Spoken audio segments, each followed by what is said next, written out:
UDA over polls that are coming this December. Now, if you do remember, the party leader, that is the one president, Dr. William RUTO, he did say that even he doesn't know exactly how the elections are going to go.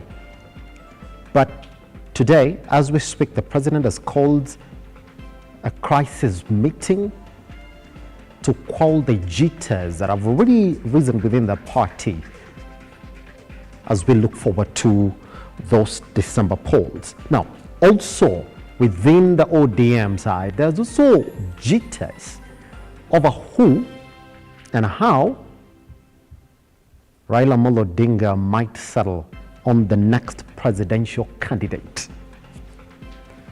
We'll talk about that this morning.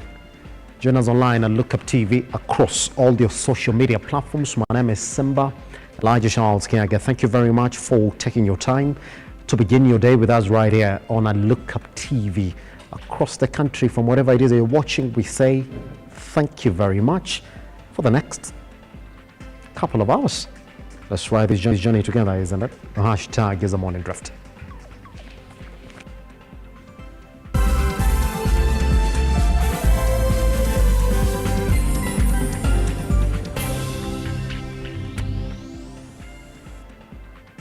This is what you're waking up to the Daily Nation this morning. UDH jitters over polls, and they're talking about how party elections have forced the president to convene a crisis meeting to forestall emergence of factions in his UDA party ahead of the planned grassroots elections in December. Now, camps have started to form around the president and his deputy, Rigathi Gachagua, with some leaders now pushing for the postponement of the exercise. That particular story covered on our pages 6 and 7 of the Daily Nation. Simmering tension over Raila's support for Kalonzo bid and a 20... There's a big error right here on the Daily Nation this morning. There's a big error. Have you seen it? You're going to read it. They're saying simmering tension over Raila's support for Kalonzo 2017 bid. No, it is 2027. Yeah, it happens, isn't it? It happens. Yeah, we're humans, we make those mistakes. Yeah, here it is. 2027 bid. Okay, that story, you're going to read it on pages 4. It did not support Kalonzo in 2017. He was running. Yeah. Putting it into proper context, there's a story on RUTO's China visit, holding bilateral talks with his Chinese counterpart. That's where it is. We're going to read that story on the back page. Yeah, hopefully. Let me see. Yes, on the back page of the Daily Nation. On page 31, you're going to read about how Biden essentially has offered support for Israel in the ongoing deadly Gaza hospital attack. That's it. That story of Mavoko Member of Parliament appearing before the DCI and saying that it's complete witch hunt has been covered on page 8, and how you're going to meet the best AU teacher, Miss Rosemary Onyancha. No, Rosemary Onyancha. Yes, is on top of Africa. That particular story covered on page 3. That's it. Good. Let's cross over to the Standard this morning.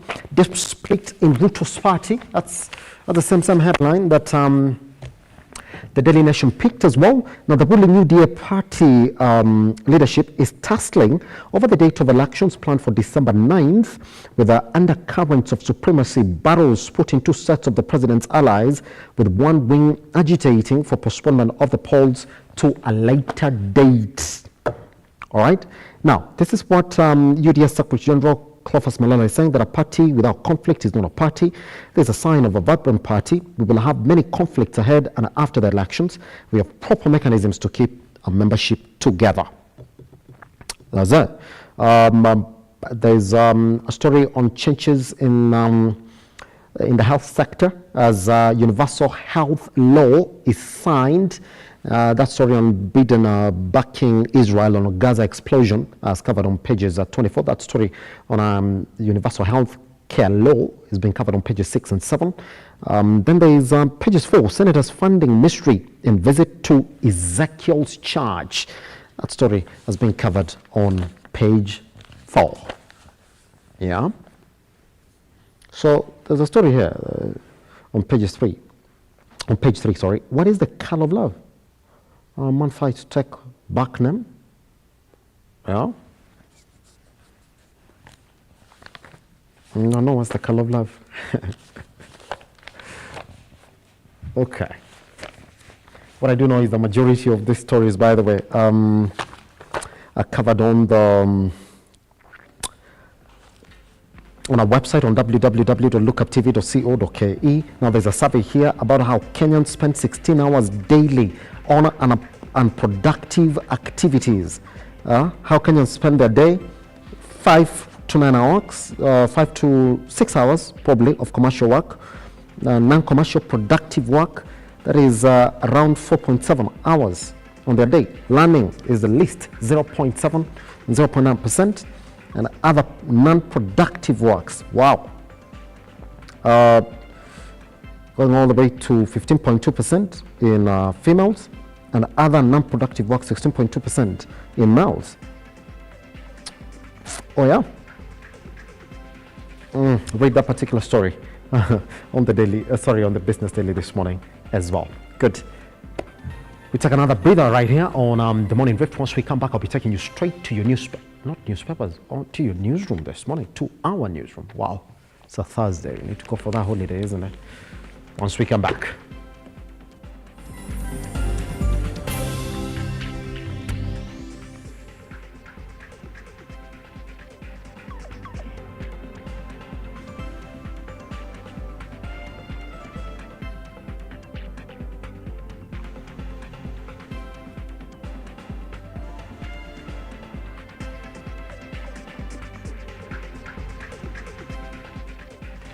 Welcome back. My name is Simba Kiage. Now, NHIF CEO Elijah Washiba has refuted claims of misuse of public funds as a Public Investments Committee on Social Services Administration and Health Committee raised concerns on corruption and linked cases. The issue of car park, yes, do you see this as just a well-crafted and choreographed arrangement to defraud NHIF, as opposed to some well-intentioned oversight, where the intention was good, but there were maybe lapses or oversight. To me, this looks like a very well calculated design to just basically siphon money out of NHIF. After the land was purchased, new people claimed ownership of that land. There are costs associated with the purchase of land, and there are further costs associated with defense in court for our position that NHIF is the rightful owner and Crown Freighters are not. Let's move on then to a story on the president being in China. Now, President William Ruto has called on China to help African countries invest in financial institutions to help the continent benefit from concessional loans, while addressing a high-level forum on a digital economy in Beijing, China. President Ruto has also implored China to invest more in renewable energy in Africa to address the negative effects of climate change. On Retender with more. In his fourth day official visit to China, President William Ruto has sought China's help for African countries to invest in financial institutions, while also leveraging on the business partnership with these institutions to access concessional loans. The head of state pointing out that Africa as a continent continue to suffer economically due to unforgiving loan terms from multilateral funding institutions. China to work with us in the reform of the international financial institutions so that we can leverage on these institutions and use China's muscle to invest more in those institutions and to work with us in its reform so that countries in the developing world can access more concessional development financing to lift the huge burden on many African countries of liquidity that they experience at this point in time. With his continued efforts to have the continent produce clean energy to deal with negative effects of climate change, President Ruto has invited China to play a frontline role and invest in renewable energy in the region. China's immense knowledge and capabilities in renewable energy will go a long way in ensuring that we unlock the huge potential of renewable energy assets in our continent and investments in green manufacturing, green industrialization. On matters digital economy, President Ruto has fronted Africa as a region that is ripe for investments in digital development, calling for investors to leverage on the opportunity provided by a youthful and energetic population to develop the digital infrastructure in Africa. Africa is emerging as the last frontier of global industrial transformation. With its tremendous endowments of millions of youthful, skilled, and educated young people, abundant natural resource wealth, including minerals and expansive tracts of arable land, as well as green energy potential, Africa possesses unique capacity to drive the next phase of global industrialization. This means that Africa can become the world's clean, green, cheap global manufacturing hub if the right volumes of investment is directed to our continent within a short time. The head of state is adamant Kenya, like other African countries, will prioritize investment in digital economy to spur development and create jobs for millions of youth in the continent. Ultimately, this is the irresistible promise of the digital economy. Its capacity to be inclusive, democratic, to empower individuals and groups with global reach and limitless opportunity, and make possible the most efficient exchange of goods, services, and information. Henry Tende, Lookuptv. Anne Adhiambo, the main suspect in the murder of Nairobi Hospital Acting Finance Director Eric Maigo, will remain in police custody as the investigations continue. Adhiambo was arraigned on Wednesday, with the prosecution asking the courts to detain the suspect as analysis of the CCTV footage and blood stains from the murder scene continue. She is the owner and rejected the direction is taking. Having been in custody for the past 21 days, Anne Adhiambo, prime suspect in the murder of Eric Maigo, will again remain in police custody waiting for the conclusion of investigations. The prosecution has asked the courts to give them time to conclude the analysis of the evidence collected. Senior Principal Magistrate Zainab Abdul, while granting the application for an extension of time, noted that the police are yet to ascertain the age of the suspect. DNA samples from the suspect clothes have not been concluded, and that the police are yet to analyze the CCTV footage. The reasons advanced is that the garments recovered with blood stains are yet to be analyzed at the forensic laboratory and a report compared. The CCTV footage is still in the process of being analyzed. These are very weighty issues considering the offense and the investigations. It is also in the best interest of the respondent that proper investigations are undertaken so as to get to the root of the matter. As for the issue of transfer to a child-friendly facility, the issue of age is still under investigations to ascertain whether or not she is a minor. In the interest of justice, I will allow the application for extension of time to allow the IO to complete investigations. Adhiambo's age has been a subject of debate, with the courts yet to establish if she is underage, as claimed, or over the age of 18. The prosecution is, however, arguing that the suspect is over 18 years, denying the allegations that the suspect was being held in deplorable conditions. there is no indication that she is being held in an inhumane condition.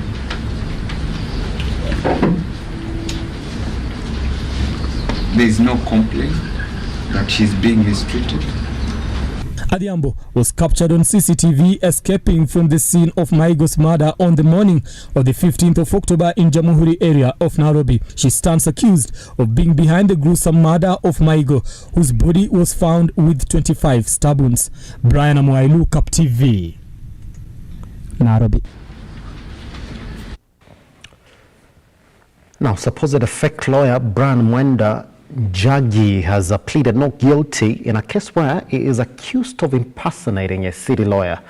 Mwenda, who was arraigned and charged with a 6 counts, presented himself before the Chief Magistrate Nairobi, Lucas Onyina, in the company of his lawyers, Danson Omari and John Kaminwa. Beatrice Kahega with more.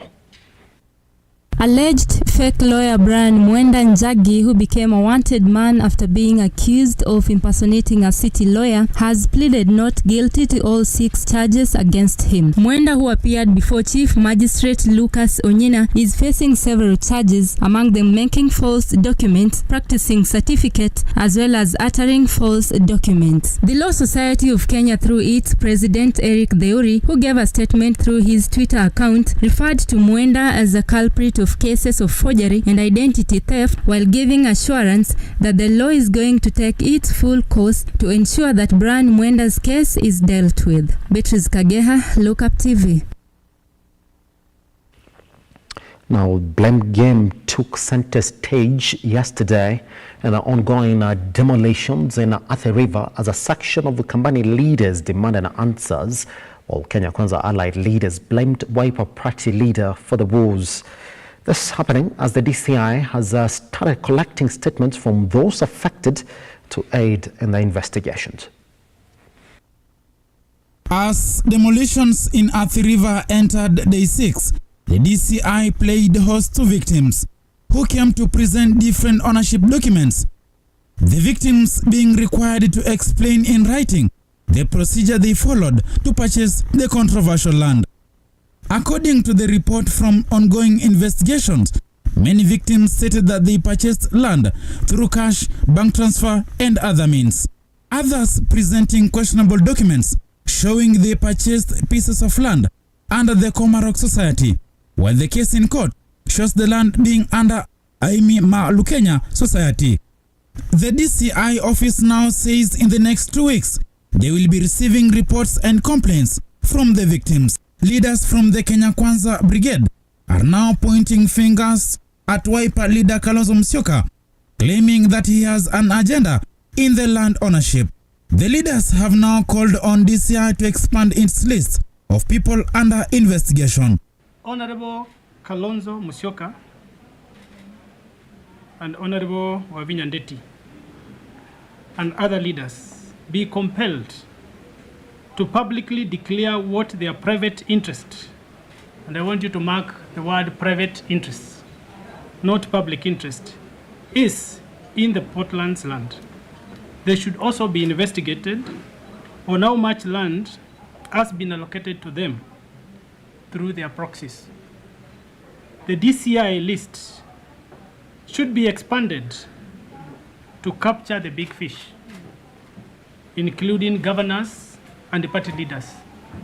A few hours later, leaders from the Wiper Party slammed Kenya Kwanza, accusing them of politicizing the matter. And therefore I want to tell in the strongest terms possible the Kenya Kwanza members of parliament that they have no business dragging Stephen Kalonzo Musyoka into demolitions of Mavoko houses orchestrated by their government. And we know, everybody in Kenya knows who land grabbers in Kenya are. For now, uncertainty about the future of victims hangs in the balance as demolitions continue. Aludagail for Lookuptv. Let's I'll move on to a trending story that captured Kenya's interest yesterday, where police now have refuted claims of arresting Meru Governor Kawira Mwangaza while donating a cow to a family as part of a Okolea outreach program in Ruiga, Meru County. According to reports, the governor is alleged to have boarded the police vehicle herself. John Matava with the intrigues.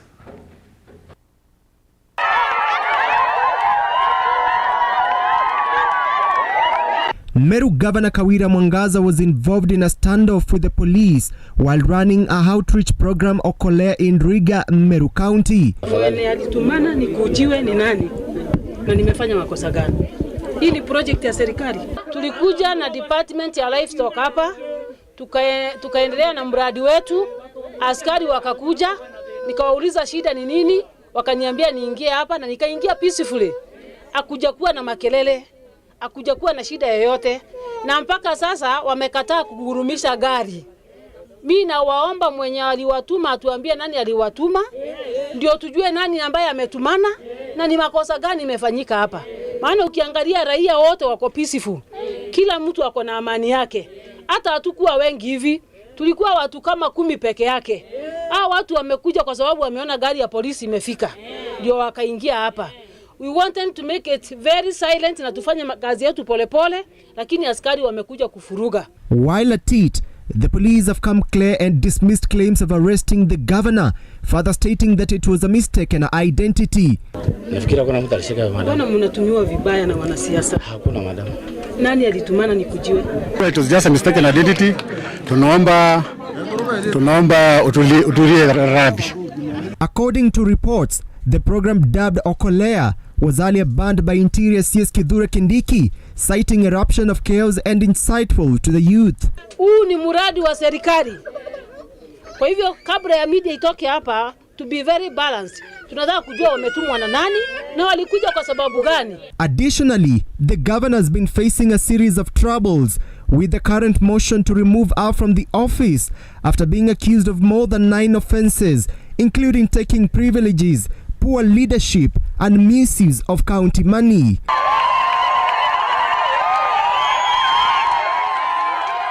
John Matava, Lookuptv.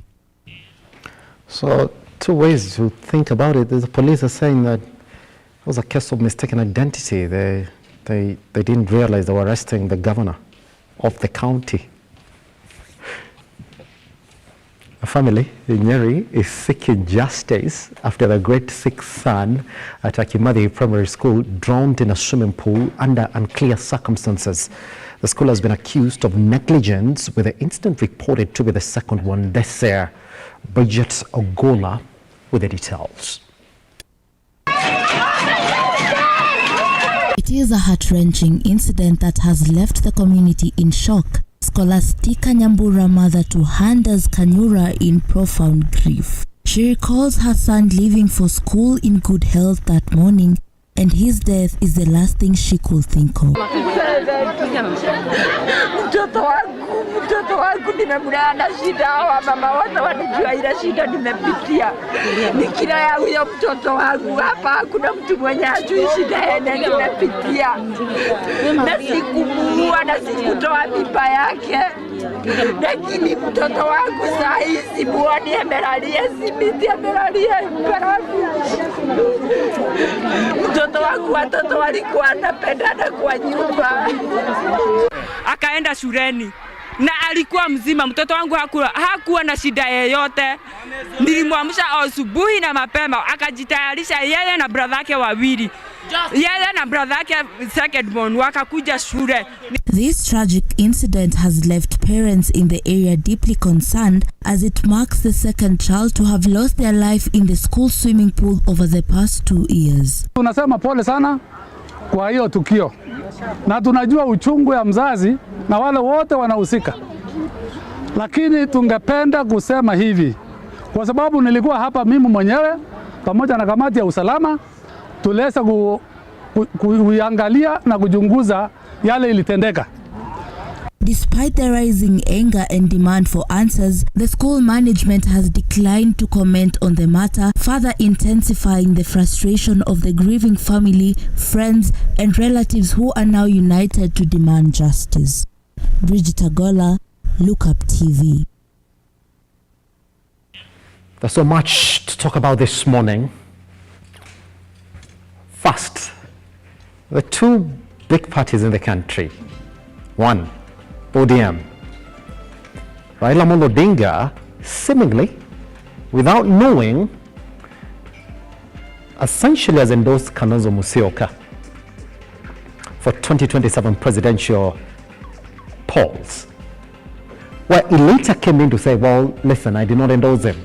If you guys think that I endorsed him, I was essentially just talking about how well-placed Kalonzo Musyoka is. But you gotta listen to a statement that Raila Amolo Odinga said. This is what he said, that in a free and fair election, Kalonzo has got everything possible to knock off a RUTO presidential ticket. Think about it. So now guys in ODM are talking. They're like, hi, so it's Kalonzo, but we were never consulted. So there are jitters within ODM. But then again, in UDA, there are other jitters, by the way, because in December, which is drawing in closer and closer, there are primary elections that are going to take place. One man is under threat, Cleophas Malala. One man also wants to have a voice within UDA, Rigathi Gachagua. How is it gonna go? So the president is called for a crisis meeting.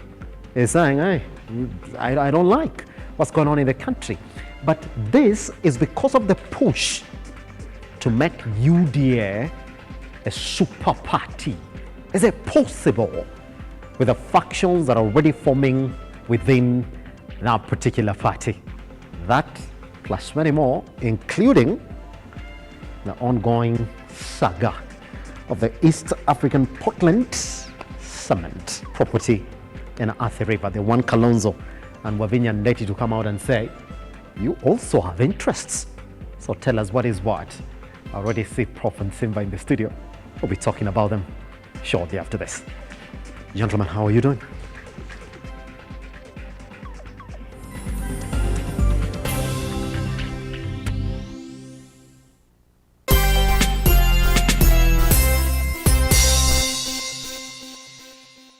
Did you know that 17 women die every day in Kenya during a childbirth? We lose about 39,000 newborns due to preventable conditions like malaria, neonatal sepsis, as well as diarrheal diseases. And guess what? These deaths of mothers and newborns, they are both preventable. RUTO Care Box is an organization that's extremely passionate about reducing maternal and newborn deaths using a simple box, a simple public health initiative that is a box, and life-saving education. Today we are at St. John's Hospital here in Githurai. We are here in conjunction with RUTO Care Box. Mimi ya leo kwanza ni kushukuru RUTO Foundation wakiwa pamoja na RUTO Care kwa sababu ya kuangalia mama wetu. I really feel very honored by RUTO because I never even thought anybody could think about us, the way you have done. And thank you very much. Lucy, we just want to tell you from RUTO that you're one of our first Shuja.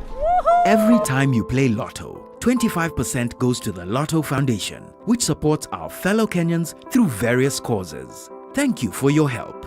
Together, we are changing lives.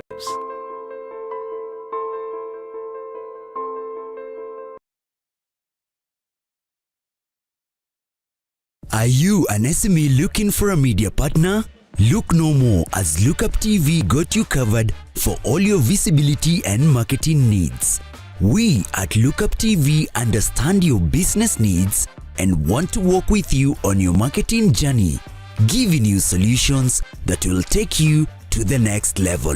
Call us today on 0707 572 358 or send an email to sales@lookuptv.co.ke and kickstart this amazing journey. Welcome to Lookuptv, your official SME media partner.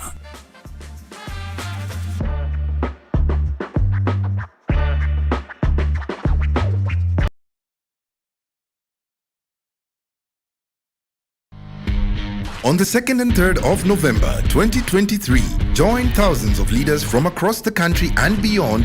This premier leadership event, the Global Leadership Summit, will be hosted at Sitam Karen. World-class speakers at the summit this year include Pastor Craig Groeschel, the GLS champion, Condoleezza Rice, former Secretary of State of the United States of America, Pat Gelsinger, the CEO of Intel Corporation, Chris Methabula, South Africa, among others. Local speakers include Dr. David Oginde, the Chairperson of Ethics and Anti-Corruption Commission, Dennis Njao, the Director of Payments and Retail Banking at Equity Bank Limited, Julius Kipngetich, the Group CEO, Jubilee Insurance, Margaret Sirma of the College of Health Science at Nairobi Hospital, George Njuguna, Director of Information and Technology at Safaricom PLC, Bishop Kalisto Odede, the presiding Bishop of Christ is the Answer Ministries. Summit fee is Kenya shillings 2,900. Register now through Paybill 825500, account number GLS 2023. For more information, call 0722 490 325. Register now. The Global Leadership Summit. Lead where you are.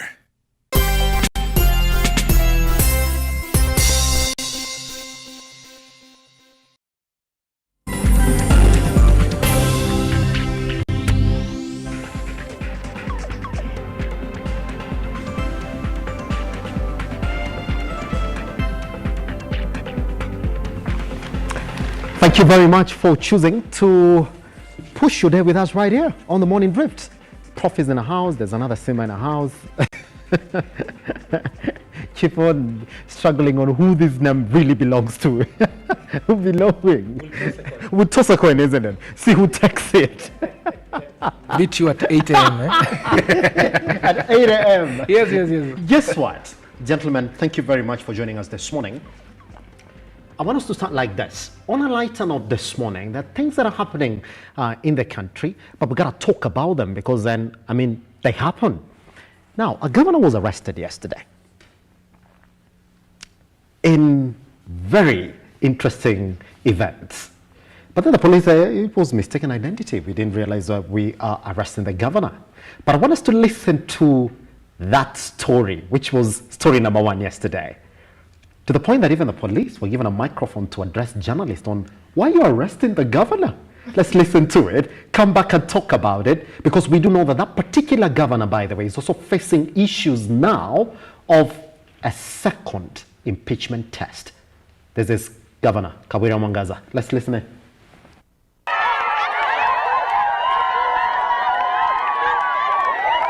Meru Governor Kawira Mwangaza was involved in a standoff with the police while running a outreach program Okolea in Riga, Meru County. Mwenye alitumana ni kujiwe ni nani na nimefanya makosa gani?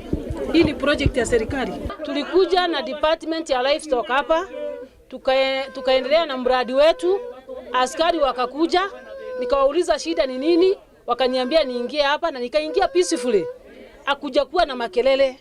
Hakuja kuwa na shida yoyote, na mpaka sasa wamekataa kugurumisha gari. Mimi nawaomba mwenye aliwatuma atuambie nani aliwatuma, ndio tujue nani ambaye ametumana na ni makosa gani imefanyika hapa. Maana ukiangalia raia wote wako peaceful, kila mtu ako na amani yake. Hata hatukuwa wengi hivi, tulikuwa watu kama 10 peke yake. Hao watu wamekuja kwa sababu wameona gari ya polisi imefika, ndio wakaingia hapa. We wanted to make it very silent na tufanye kazi yetu polepole, lakini askari wamekuja kufuruga. While at it, the police have come clear and dismissed claims of arresting the governor, further stating that it was a mistaken identity. Nafikiri kuna mtu alishika madam. Mbona mnatumiwa vibaya na wanasiasa? Hakuna madam. Nani alitumana ni kujiwe? It was just a mistaken identity. Tunaomba utulie radhi. According to reports, the program dubbed Okolea was earlier banned by Interior CS Kithure Kindiki, citing eruption of chaos and insightful to the youth. Huu ni muradi wa serikali. Kwa hivyo kabla ya media itoke hapa, to be very balanced, tunataka kujua wametumwa na nani na walikuja kwa sababu gani. Additionally, the governor has been facing a series of troubles with the current motion to remove her from the office after being accused of more than 9 offenses, including taking privileges, poor leadership and misuse of county money.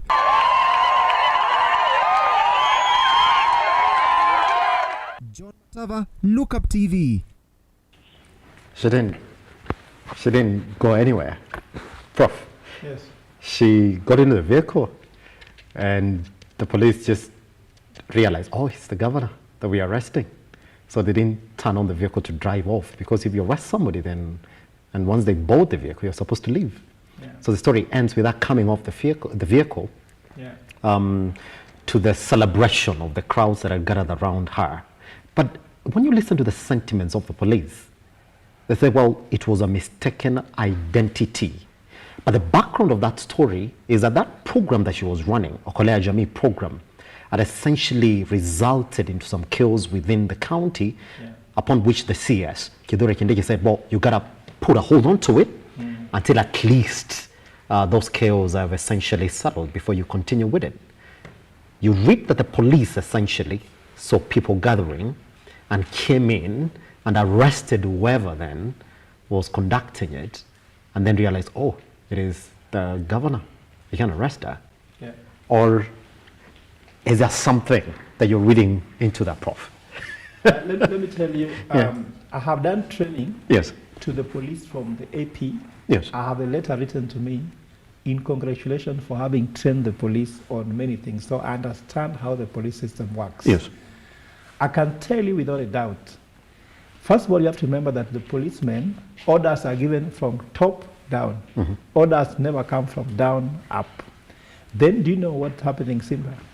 That if there's something you've done within this police vicinity, I think this is Mudangari area, you cannot get an order from another police station outside Mudangari in order to arrest you. So the arrest comes from within Mudangari area. Now, if this is Meru County and there's a police station within that area, do you want to tell me there's any policeman operating within the county of Meru in any single police station that do not know the governor?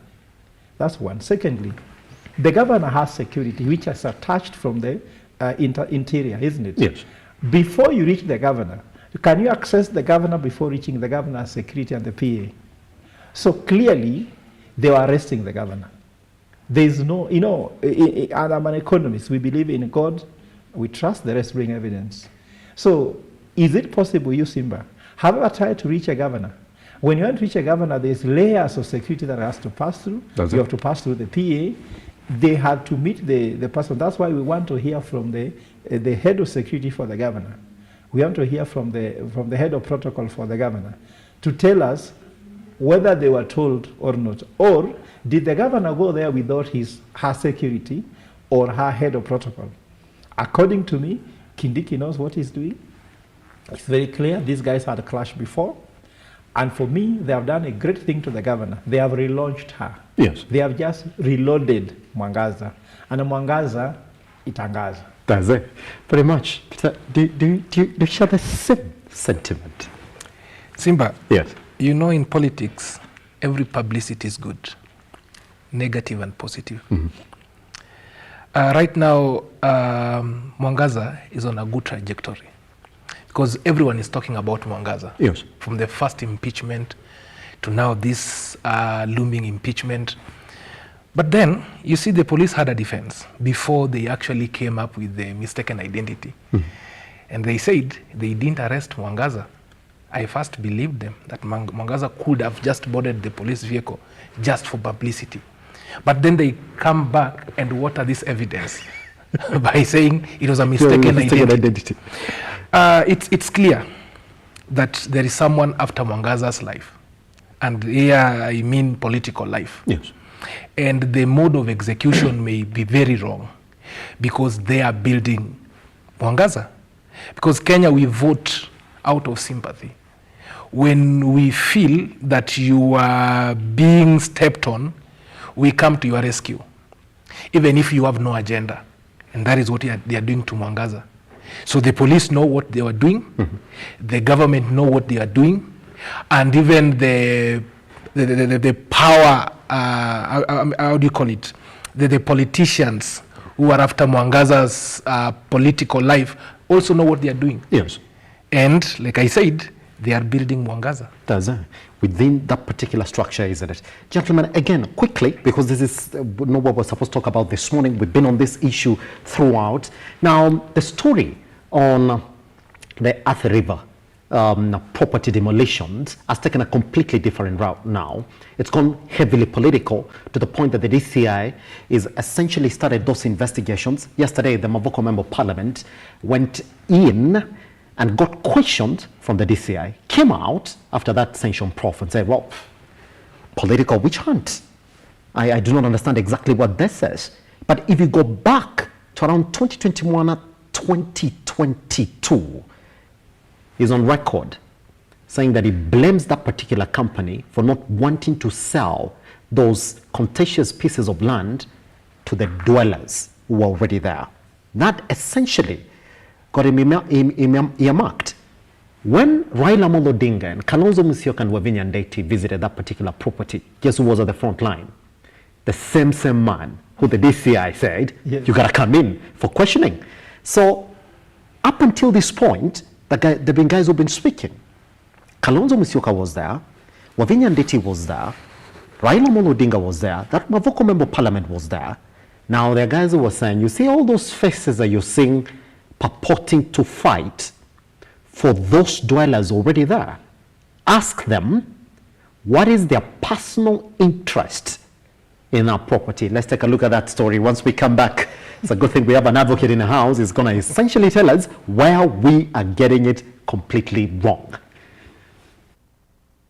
As demolitions in Athi River entered day 6, the DCI played host to victims who came to present different ownership documents, the victims being required to explain in writing the procedure they followed to purchase the controversial land. According to the report from ongoing investigations, many victims stated that they purchased land through cash, bank transfer, and other means. Others presenting questionable documents showing they purchased pieces of land under the Komarok Society, while the case in court shows the land being under Kenya Society. The DCI office now says in the next 2 weeks, they will be receiving reports and complaints from the victims. Leaders from the Kenya Kwanza Brigade are now pointing fingers at Wiper leader Kalonzo Musyoka, claiming that he has an agenda in the land ownership. The leaders have now called on DCI to expand its list of people under investigation. Honorable Kalonzo Musyoka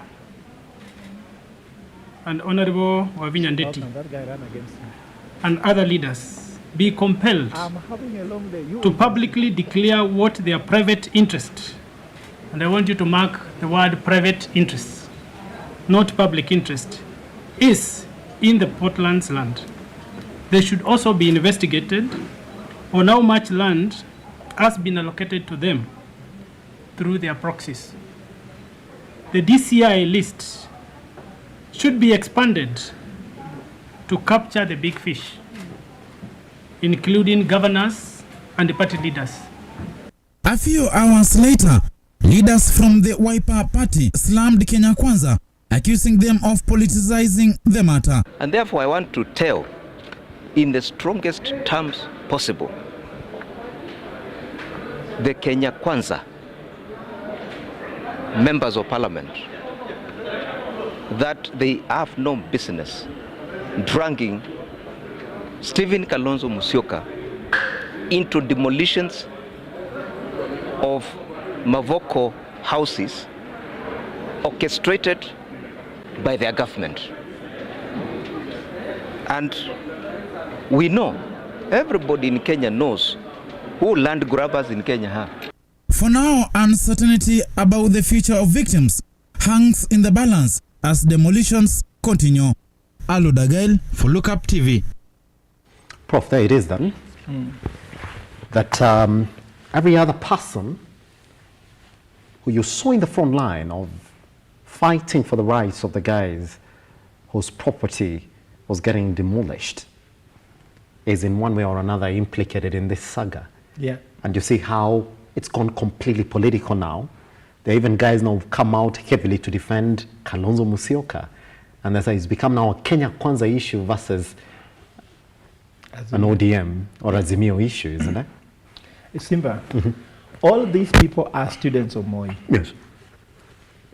You look at all those names you are hearing there. They have been in the picture since 1992. Yes.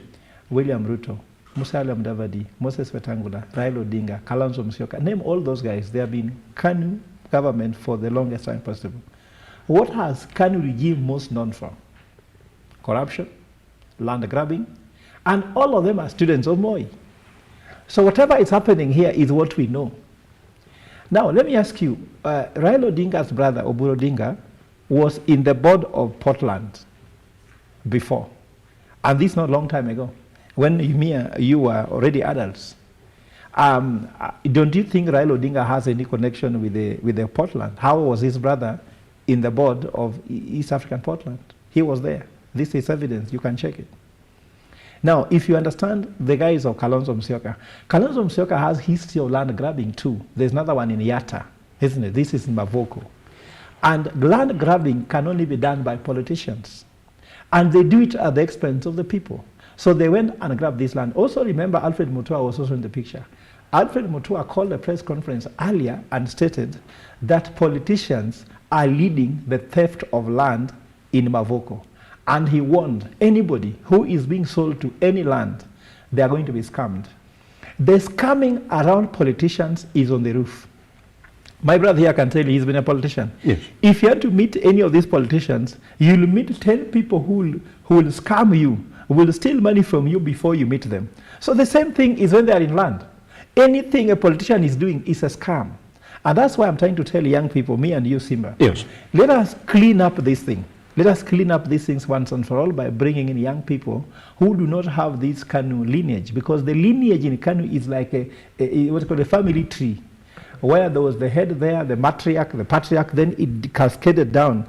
Now, I'm sure the next discussion is that Raila says, let us have Kalonzo. Everybody wants to have the person whom they are comfortable with in power. Nobody wants to have anybody who will change Kenya. And that's why Kenya has never changed since 1992. We changed the constitution, Kenya is the same. Tell me what has changed. We changed leaders, they removed Moi, they put Kibaki, Kenya is the same. And the only thing to change these things to turn around. And then let me tell you something which is important. I'm going to quote today on this land. Me, I'm not going about ownership. Why I am going to quote is simply to go and complain on the issue of the process of acquisition of land, yes, and even the process of demolition. When you want to demolish this thing, my brothers here as a Akili, if you want to demolish land, you must have 90 days advertisement of that, warning to people. Just waking up to damage people's land overnight, it is not a good thing. It's not legal, not a process. And that's what I'm telling you, the power behind the demolition is not legal. And I can tell you without a doubt, President William Ruto has engineered the demolition in Mavoko to expose these people who are in Kenya, in Azimio, who look clean. And I can tell you, Simba, do you know why corruption has never been the biggest discussion in any presidential election? Because either side is a thief. Everybody, when they say corruption, everybody looks down. And that's why I want young people like me and you, who have clean records, to go for that presidential ticket, who look at William Ruto on the face and tell him, you have stolen, tell me what I've stolen. We look at Raila Odinga, Kalonzo Musyoka, all these guys, and tell them, you have stolen money, evidence is there in court, show me any case against me about corruption. Who should lead Kenya? The main reason why the economy of Kenya is suffering is corruption.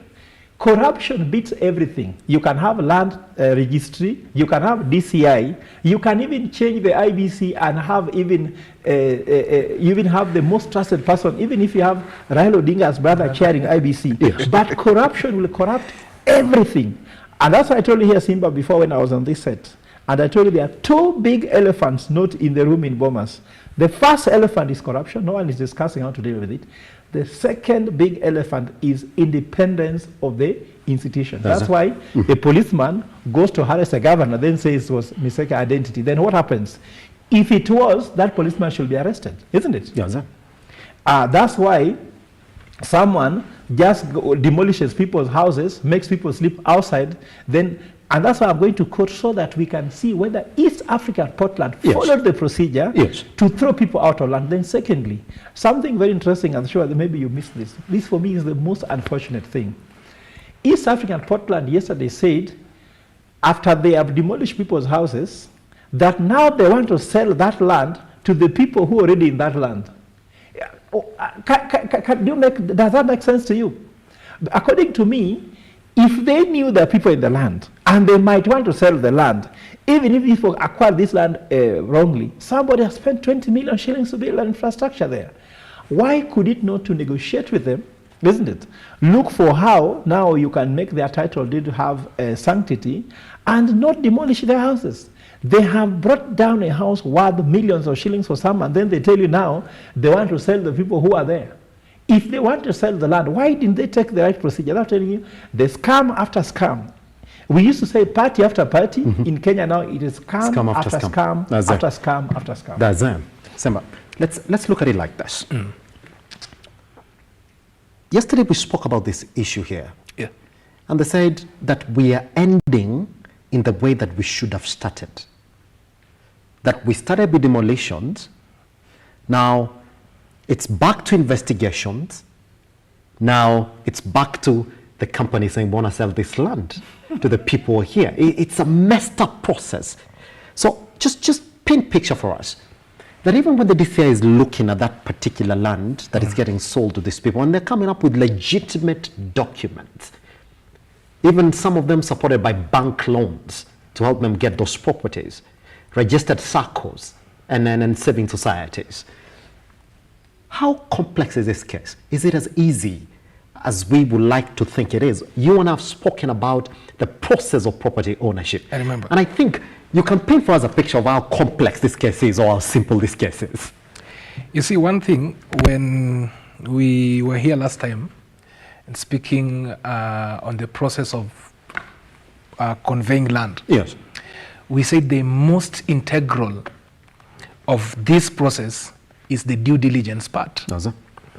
And you need, just as a buyer or your advocate, you need to conduct due diligence to ensure that you have obtained the title, go and conduct the searches at the registry, do a green card search to know the history of the land from the time it was allocated and how it has moved to the current moment. Then you also need to go and do a physical inspection of that property.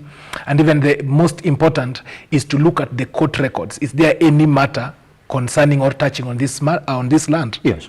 There was a very big billboard on that property. By PCC, yes. Buyer beware. Yes, sir. Which is something that you cannot just ignore. But since Kenyans, they love to bypass. Once they get their money, they are so desperate in owning property, so they bypass all other red flags and they proceed to buy properties even without following the due process. But most interestingly, I want us to question who ordered the evictions and who was doing the evictions. Was it the government or the East African Portland's Semen? Yes. Because even from their statement yesterday, it was very clear that they were doing it with the backing of the government. And like Prof has mentioned, this is a well-calculated move, a well-calculated political move. And it reminds me of the Mau era, where every crisis is used as a political mileage, so that during that moment, you saw how President RUTO, now before then I was the running mate to Uhuru Kenyatta, how they used the Mau saga to build themselves politically. And that is what Kalonzo and the team are also doing. They are not coming here for the people. They are coming here to build their political profile, which is very unfortunate. Because my question is, how comes there was the throwing out of that case because of want of prosecution? You see, that case was not heard to its logical conclusion. No. It was thrown out because of the plaintiffs did not prosecute that case. And that is why it was thrown out. So what was the lapse? What happened? And then, before the demolitions, did they appeal that decision? Even to stay that, to stay such orders? Yes. They didn't. Yes. So there is something that is going on. Then again, like Prof has said, did they give the 90 days notice prior to the eviction?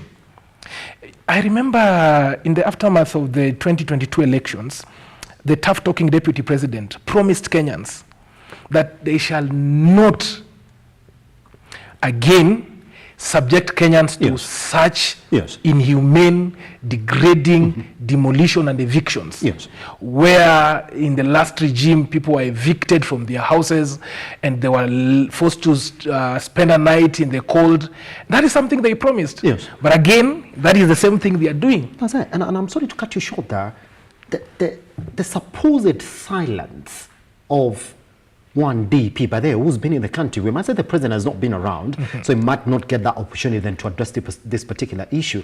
But the supposed silence of the DP, does that go to confirm the point from Prof of him saying, well, you see, if somebody somewhere says, let it be, then the DP can't speak against it? Exactly. You see, it's a ticket, and we believe it's a government. And a government, you speak one language, and you cannot insubordinate your boss. And everything that is happening right now is a move. It's a political move. And even RUTO knows it. The president knows it. The deputy president knows it. It was even confirmed yesterday by the chairman of the Portland Cements that they are doing this with the backing of the government. So the demolition and the eviction is purely by the government, and it's purely for political reasons. The court order, you see, when there is a court order, you must when there is a court order, you must execute that court order. So they are executing it. But now we are questioning the speed at which this court order is being executed. It leaves more questions than answers. Somebody said this yesterday, and then somebody told me that every time you get a chance to speak to a lawyer, please could you ask them this? How easy is it for this to qualify for a class action where all those who bought that property with legal documents, whether be it, because they're saying, well, the process for buying property in this country has not been patented. It's upon the buyer to actually go in and make sure that every other thing is done properly. Would you take this case? Would you like to take how easy it is for it to be a class action? You see, cases are built on evidence. And there is one maxim of law or of equity that he who comes to equity must come with clean hands. So my question is, did the buyers follow the right procedures in acquiring this property? Did they acquire clean titles in the first place? And if they acquired clean titles in the first place, then why didn't they proceed to execute this matter to its logical conclusion? Even after the orders were issued, why didn't they stay those orders and appeal such orders? You see, now when we talk about class suits, it must be built on that basis. It must be built on evidence, because if you look at it wholesomely, you'll realize that these individuals acquired wrong titles. They didn't acquire clean titles, and there was a lapse at the registry, at the county government. Because my question is, before you can transfer land, the county government must issue. The county government must participate. The land control board must also issue their consent. If they had all these consents, if they had the searches, if they had the due process followed, then they can come to court and say, yes, we are bona fide purchasers for value without notice, which actually are protected in law. But if you just walked your way through the transaction without following the procedures, and you acquired the wrong title, and you cannot even prove, did you pay stamp duty in the first place? All those things will have to come to play. But I'm Let me just add in there a little bit. You see, the law is clear, and even the issue of conveyance on land is very clear that if you cannot benefit anything if you knew that there was some fraud in it. So if these owners of land were aware, and if there was anything that could make them to be aware that this land was not the right one, then they cannot claim to benefit before law with the title they have. On the second part is that should their title deed be legitimate, even if there was a process which was fraudulent in the process, the owner of the land has no right to declare this title illegitimate. It must go through a court process. So have the East African Portland gone to court and the court pronounced itself that these titles were not authentic. Yes. So you see, there's a lot of violations that I'm in court. By midday, Yes. you'll see I'm in court on the same matter. And, Because yes. it's very clear that even there must be sanctity of titles, my brother. Just like your wedding certificate has sanctity. How comes that title deeds cannot have sanctity equivalent to your degree? Of course, some degrees are not.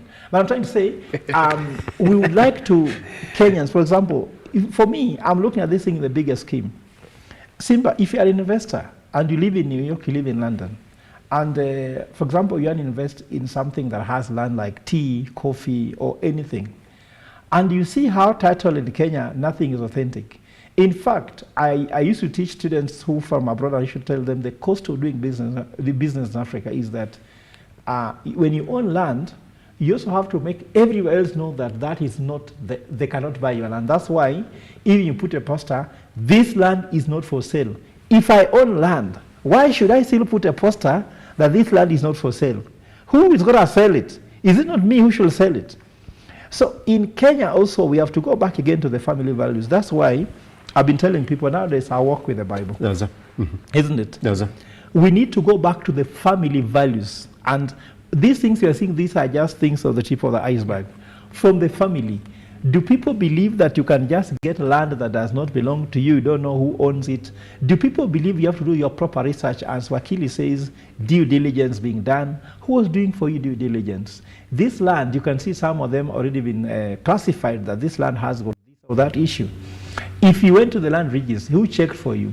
You don't just believe anybody who's advertising on TV or anybody advertising on radio. Oh, wow, come. Magota, Shamba, Magota. Let us, first of all, not hurry to invest because people are blowing money. And it's not the first time. There's a time I tweeted when I was still a young boy, when I was studying, because now that time I could joke because I had no pain or no pain that Kenyans like building castles on the sky. When you build a castle in the sky, you build a beautiful house, but it's on the sky because this land does not belong to you. Can we first of all focus on ownership and get it right? But as you said, we have had since the year 2016, the government is going to digitize land acquisition process to remove the human error and focus on technology. There was talking of using technology in ensuring that titles remain sanctity, cannot be changed. But let me tell you what, the people who should be making these decisions in parliament, those MPs in parliament, these our leaders, the so-called the politicians, both opposition and government, all of them know that to do that will hurt them. Because it will expose them in a big way. And they don't want to do the right thing. I'm telling you, Simba, we really need to go back to the root of cause of these things. And I can tell you, does your mother or father pass the values to you? Like I tell my son, anything that has not been justified should not come to this house. I tell my wife, if you see me with anything, you can't understand how I have brought home, ask me. And it's in the Bible. It's in the Bible. It's in the Bible that even the guys who are stealing money from the church, Ananias, isn't it? Who stole money from the church, faced it. My father was a catechist, Simba, and it is good for me to tell you this. This is a very important story. When I was a young boy growing up in Ogenya, there's a day my father was staying in the parish 6 kilometers from our home. Our parish priest had gone on holiday for long. Then my mother told me, Fred, today is, the market is Jera market, and your dad has been away for long, there's no money. Today you need to eat something sweet. In Luo they say gimamit, something sweet. Yeah, which means not mboga. Go to your dad and tell him to give you some money so that we can buy mbota. So I walked 6 kilometers from our home to my father's home. There was no motorcycle that time. Getting a boda was hard. And when I reached, I found my father in the office. I told Daddy, Mom says we have eaten mboga tumechoka. Hata ulimi sasa ina turning green. Could you give me some money? I take to Mom, we buy mbota. Then Daddy told me, my boss, who is a parish priest, is in Holland. He's the one who gives me money, my salary, that I can give your mother. Then I told Daddy, you are the one in charge now. You are in charge of 15 substations. I'm seeing Sadaka is poured on the corner. I can see the money. Daddy. Give me this money, Daddy. And he told me, Fred, this money belongs to the child. I told him, but Daddy, we are only two of us, me and you and money. No one will see. Then my father held my hand and walked with me outside and told me, Daddy, son, we are with you, but God is seeing. That money is for the church. If I steal that money, your future will be compromised. Yes. Just go home. When my boss come back, I'll give you money. Now, if I look back and realize that I never stole money even to pay school fees, even to eat for anything. The blessings of moving from a very poor boy to a professor of my caliber at this stage is the fact that my father never ever touched the church's money. Now, with people with no such values, whom their parents were thieves and gave them money to steal, that's why I usually feel very bad. If a politician, a senior politician dies, then he starts crying, and then the people elect him because he was a son of a politician who has given him all these bad values of corruption, isn't it? So we're just furthering corruption. Remember Kenyatta Senior, he's given to his son, he's a priest, he was a president. You see, Kibaki fortunately was a straightforward man. Yes. His children have not been seen in politics. Raila Odinga, you see what the family are. They're all politicians. Everybody wants this position there. William Ruto, I'm sure his children will become politicians.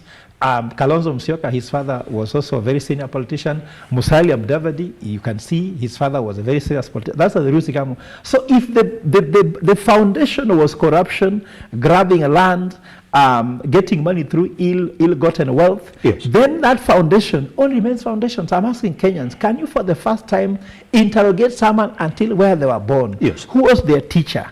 In China, if you want to go and get a loan from the bank, Simba, they look for records from your primary school teacher, nursery school teacher. What do they say to you? When you're in high school, what they write about you?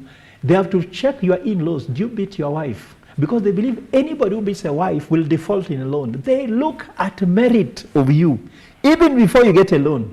And that's why the Chinese have progressed. The Minister of Finance for China has 8 degrees. He has 4 master degrees. He has PhDs in all areas he needs to know. But for us here, so long as you have money, everybody accepts you, not knowing how you got the money from. And that's what I'm telling young people. There's a survey which was done by Professor Munene in Daystar University, which stated that young people don't care how you've gotten your money. What they care is how you spend it. And I'm thinking, if we don't reverse their mindset, then this country is straight to the dogs. Simba, just to add something. Yes. In politics, nothing happens out of a mere coincidence. Everything is well planned and are executed to achieve a certain political objective or goal. Yes. Let me tell you something. What is going on right now, the cries you hear from the politician, I want to assure the people of Mavoko, and I want to confirm to them that none of them has their interest at heart. They are only doing this for their own political reasons and mileage. Yes. Normally, politicians have a way of coaching their interest to appear as though it is public interest. But at the long run, it is their own selfish interest. Because like I mentioned earlier, where was Kalonzo when all this saga started? He only comes at the point of eviction. Number 2, look at the president.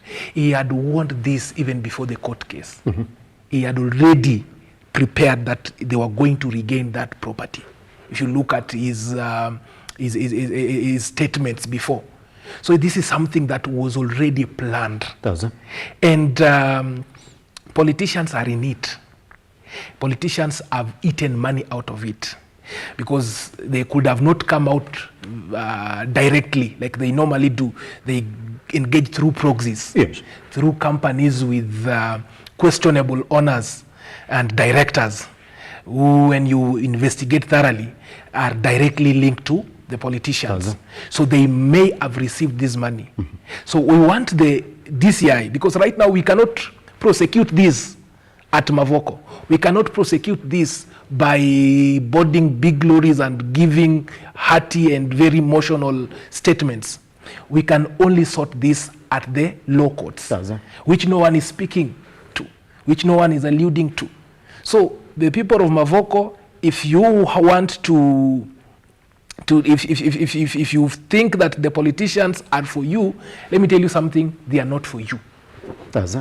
And I agree with that in totality. Pretty much. And in fact, for me, the unfortunate thing before you close, yes, I I don't understand how Raila Odinga was trying to shame himself by appearing, and then a policeman simply telling you cannot access it. You can't access it. Yeah. What does intelligence do? Raila Odinga has one of the best trained security persons. Yes. They could have even contacted the other side and see whether it's possible. Why do you why do you involve yourself in Mission Impossible?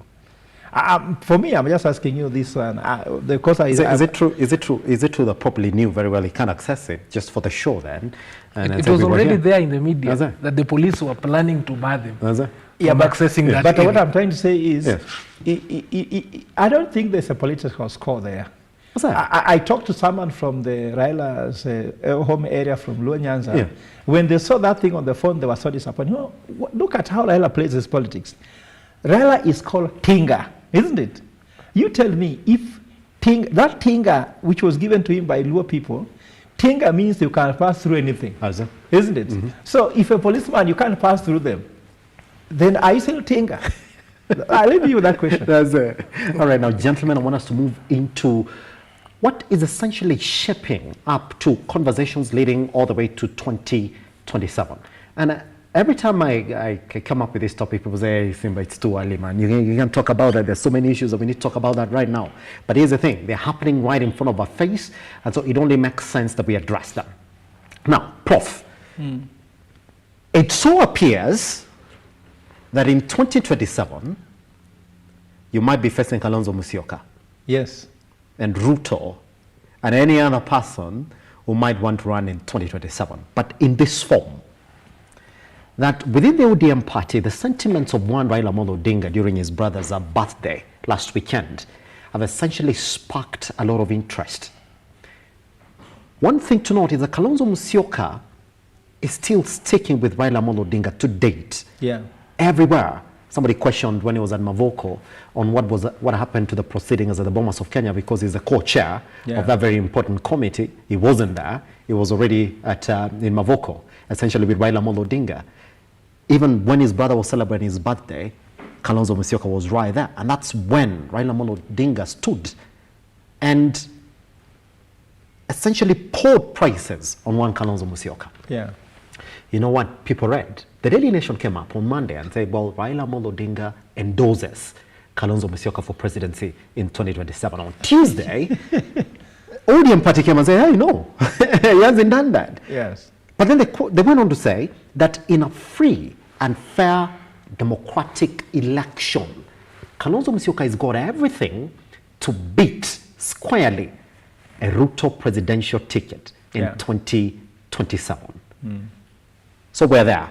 I want to start like this. Yes. Did you believe that indeed that was a public endorsement for a Kalonzo Musyoka presidency in 2027, Prof? No, I don't think so. To the much that I know Raila Odinga is a schemer par excellence. And Raila Odinga wants a conversation to go on. Now people are discussing about him, Kalonzo. Yes. At the same time, how do you keep Kalonzo happy within this azimio thing? According to me, I have two hypotheses. One is that the discussion happening in Bomas, Raila wants to get more benefit from it and tell Kalonzo, sacrifice for this one, because for you, we have a plan with you in 2027. And now, if Raila becomes the leader of opposition from this negotiation with the plum office with these people, Kalonzo sacrifices everything, he'll use that office again to relaunch himself. According to me, to much I know, Raila Odinga is playing politics with Kalonzo. It will end in premium tiers. In fact, if you ask me, for me, this is good for me, because if William Ruto is running, Kalonzo is running, because Kalonzo will break away with Raila if Raila does not keep his word. Yes. And then Raila will run, Kalonzo will run, William Ruto will run, then I'll run. I'm going to give people the alternative, because people know me. I've never stolen anybody's money. If you want, take me to court. There's no single thing. And these guys, all of them, you see, they are always mentioned. For any land case, they are always trending. For any corruption, if you mention maize, you also mention maize on the other side. You mention fertilizer, fertilizer on the other side. Kalonzo has got land cases in Yatta. Now people are saying he's also involved in the Mavoko thing. Another thing which you have to put clearly, Simba, do you know that people have priorities? So the fact that you're here is more important to you than any other 10 places you're needed to be. Does it? So for Kalonzo Musyoka to leave an important seat where he might actually get something nice in Bomas and win Mavoko, it means that the interests are very high. For Raila Odinga to leave his house and run to Mavoko, in that chaos where he's arguing with the policeman directly, yes, it means the stakes are very high. And the stakes are not high that he's going to get land in Mavoko or he's defending those people. The stakes are simply high because there is something that can be unearthed there. That's why everybody's trying to involve themselves in this same scenario. You saw even the issue of the case of Ezekiel. Does it? Pastor Ezekiel, Pastor Mackenzie. All these guys are touched in one way or the other. All these cases, you're hearing them. All these people are in it, in one or the other. And that's why Ezekiel, there's a time, there are statements he made that knows that there's something they're doing with Raila Odinga. Also, there's something they're doing with William RUTO. So all these guys involved. So that's why the stake is very clear. But for me to make this statement very clearly to tell you why Raila Odinga is not going to support Kalonzo in 2027, and this is numbers in God we trust, the rest bring data, isn't it? Yes. Let's assume that you are as good as your last assignment, isn't it? Because if you're a footballer, if you scored 2 goals in the previous matches, you're likely to score in the next match, right? When you go home and you're very nice to your wife and you become a very good gentleman, when you leave home, that's the image your wife remembers of you, right? So you're as good as your last assignment. Even if you do exam, if you get an A, you're as good as A. If you get a D, even if the previous one, for example, you have seen those who usually repeat secondary school. You go first year, you get a B. Then you repeat, then you get a C. You know, according to intake, they'll not take B, they'll take a C. They'll take a C. So you're as good as your last what? That's Assignment. Yeah. What was Kalonzo's last assignment? He got 950,000 votes when he was running, when he became vice president. Isn't it? What is Raila's last assignment? 6.9 million votes. Now, let me ask you, between 6.9 million votes and 950,000, who needs to add who? Which one is easier to carry and put on the other side? So you want to tell me Raila Odinga will carry 6.9 million votes and add to 950 instead of telling Kalonzo, wachana na hiyo bwana. Just add that 950 to 6.9 and I'm the president. But it's failed to get it though, Prof. No, but I'm trying to tell you, other time it's better because, let me tell you something that people don't understand. Yes. I have talked to people, even in Kibera, even in Kawangware, even in Siaya, even tomorrow I'm going to Kisumu. They tell me that let us separate the donkey and Jesus. You know the donkey that carried Jesus? If Raila wants to push, because Raila's followership is passionate followership, people love him for him. Even if without him giving, even if him giving them anything, they love him. You understand? So that matter, if people woke up and voted for him to this 6.9 million, do you think that you can delegate passion? Can you delegate love? If you are my friend, and there's a woman who loves you so much, do you think that woman will love me just because I'm your friend? Even if I tell the woman, now you love Simba, don't you think that the woman can be annoyed? I remember when I was in high school, there's another lady who was in love with me, but me, I had a girlfriend. Then I told, university actually, I told him, please, why don't you love my friend? Because for me, I already have a girlfriend. He told me, Fred, now that is an insult.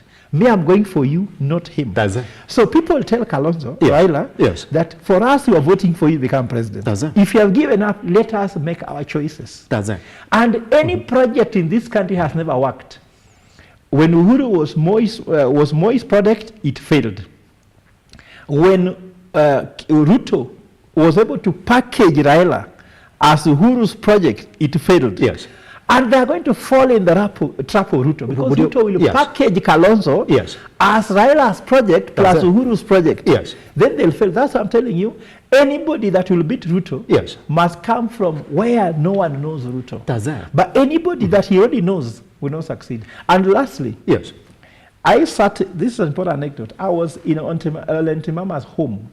When Raila Odinga wanted to run for president for the first time, Kalonzo was leading an opinion poll. So they stayed and saying, now we want to declare the candidate. And there's many politicians were seated there. So they asked a question, can Kalonzo rise up and tell us what he has to unseat a sitting president? Because Kibaki was a sitting president. Kalonzo came and said he has around 950 million shillings, isn't it? That he is handsome, isn't it? He also said that opinion poll are rating him highly. Then he sat down. Then Raila stood up and said, he has around 7 billion shillings to run presidential campaign. He said he has CIA support from the US, isn't it? He said he has a passionate followership, and also people love him because of his courage. He sacrificed for the country, and he has got so many structures throughout the country. So then people told them, excuse me, you cannot unseat a sitting president with what you are saying, Kalonzo. The candidate is who? Raila Odinga. So in 2026, thereabout, when they are declaring the president for Azimio, Raila will come with the same narrative, isn't it? People love me, I have passionate followership. He will even say now I have 20 billion shillings to run the campaign. Raila has more money than Kalonzo. Kalonzo barely has any money to run a campaign, just like me. We are together. Yes. And at the same time, his last performance was very poor, isn't it? And Kalonzo is relying on Raila to be president, not himself. You get my point? And he's going to be only a project. Yes. And for that matter, he stands less chances. And that's why Raila is deceiving Kalonzo. Raila is in the ballot. Yes. Mark my word. That's it. I'll be coming back to you on that, Prof. Simba, let's look at it like this. That in reality, yes, what Prof left out is that we've seen a successful project from Raila Amolo Odinga. In 2002, when Raila Amolo Odinga stood up and said, Kibaki Tosha, and it ended up being a massive project in the country that beat all odds. Is Kalonzo Musyoka counting on that? And you see the jitters within the ODM camp that feel like, well, we need to have a different representation. Is Kalonzo Musyoka looking at it and saying, well, if I gotta be president, it's gotta be through one Raila Amolo Odinga, and Raila Amolo Odinga knows very well that Kalonzo needs me for this final push? That is subjective. But allow me to start by stating that, you know, there is a verse in the Bible that says, to God, 1 day is like 1,000 years, and 1,000 years is like 1 day. The same is very true with politics. Things change very fast in politics. Your ally today will be your greatest enemy tomorrow. You see, in 2007, Kalonzo betrayed Raila Amolo Odinga. It was his election to lose. He had everything to win that election. But then what did Kalonzo do? He walked out and partnered with Kibaki. And Raila lost the bargaining power. In 2013, he came to Raila. 2017, 2022, they have become very good friends. The same thing, today, in 2007, RUTO was a great supporter of Raila. Actually, he even gave out his life. He was ready to die for Raila. But then, subsequently, he became the greatest thorn in Raila's flesh, and even denied Raila the presidency in 2022, when everyone knew Raila was getting this.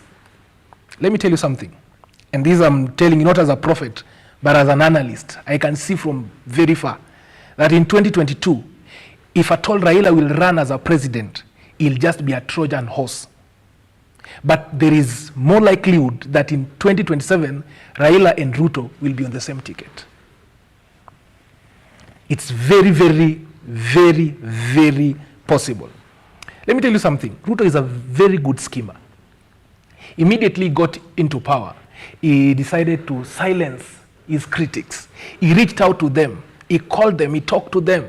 Some of them crossed over. You've seen the very many governors who crossed over after the elections. People like Kivuta Kibwana. You would not imagine that Kivuta would even join forces with RUTO. People like Amason Kingi, who owe their political life to Raila, they shifted their allegiance just a few days to the elections. So it's very possible Raila Amolo Odinga, as we speak, there is some chemistry between them and the president. And to me, it's not a matter of if. Already there is a handshake. The only thing is that when will it come out in public? You've seen how Raila has been lately behaving and how RUTO has lately been behaving. It's not like they used to do it before. But just to point out this, the greatest victim in all this will be Kalonzo Musyoka, Because right now, Ruto is busy popularizing himself, going to Nyanza and so many other places. But Kalonzo is busy in a boardroom, expecting Raila to endorse him in 2027. Number two, for Martha, is out of the equation because he was given an opportunity to prove herself. She brought nothing on board. So you cannot, they say in Kiswahili that Prof, mkono mtupu haufanyi nini? Haulambwi. So she has no audacity, she has no authority to even now stand in the way of Kalonzo. But lastly, when we are looking at the chances of Kalonzo becoming the president of the Republic of Kenya, we have to ask ourselves a very serious question. Number one, does he have the following? Number two, does he have the capacity? And number three, does he have the strategy and the finances? That's it. I want you to hold there because the people have those answers for you this morning, Simba, even as you speak about it. That indeed, if this strategy is going to come from within the party, that's what the Daily Nation is talking about this morning, jitters over the supposed support of Raila Amolo Odinga for a Kalonzo presidency in 2027, that if indeed then Kalonzo is picked from within the ODM or the Azimio coalition, then that becomes already a winning strategy for him to get the numbers. And number two, is it okay for us to imagine here that indeed the numbers for one Raila Amolo Odinga, should he say Kalonzo for 2027, will be essentially be transferred to Kalonzo? Once we come back right here on the Morning Drift, Prof is saying no, how and where and why, we talk about that. We get love. We can get love.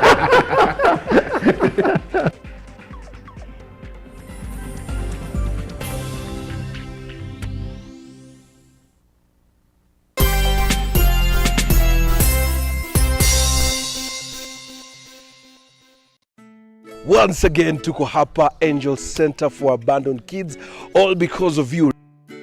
My name is Catherine Wanjiru. I am the admin, Angel Center for Abandoned Children. Our founder is Wamaitha Mwangi. We currently have 64 children, 32 going to school, and among those 32, 2 are special children, and we are left at the home with 32, now the toddlers and the infants. To the RUTO Foundation, thank you so much for remembering us. Guy, we lack words. We lack words. Amazing. We don't know what to say. Thank you for remembering us.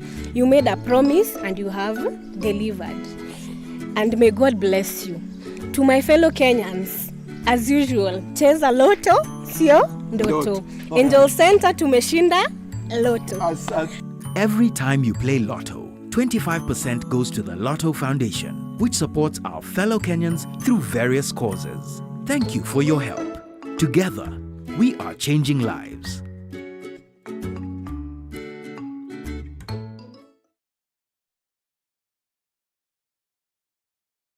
Are you an SME looking for a media partner? Look no more, as Lookuptv got you covered for all your visibility and marketing needs. We at Lookuptv understand your business needs and want to work with you on your marketing journey, giving you solutions that will take you to the next level. Call us today on 0707 572 358 or send an email to sales@lookuptv.co.ke and kickstart this amazing journey. Welcome to Lookuptv, your official SME media partner.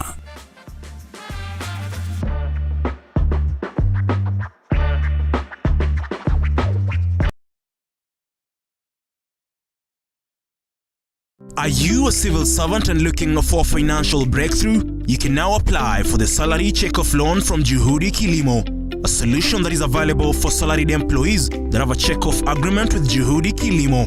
All you need is 3 months latest payslips, a copy of your national ID, 1 recent colored passport photo and your KRA PIN.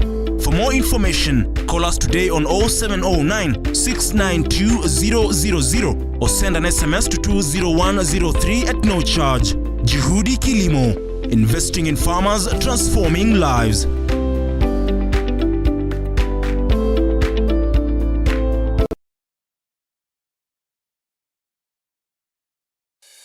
Introducing the Kenya Trade Fair Fusion Sales Drive event in the heart of Nairobi at the Kenya National Archives. It's not just an event, it's sales generation with a remarkable return on investment. Get ready to let your booth do the talking as you study new market trends with lots of entertainment featuring traditional live bands, DJs and artists. For vendor registration, call 0724 715 334 or 0713 907 584 or 0723 861 173.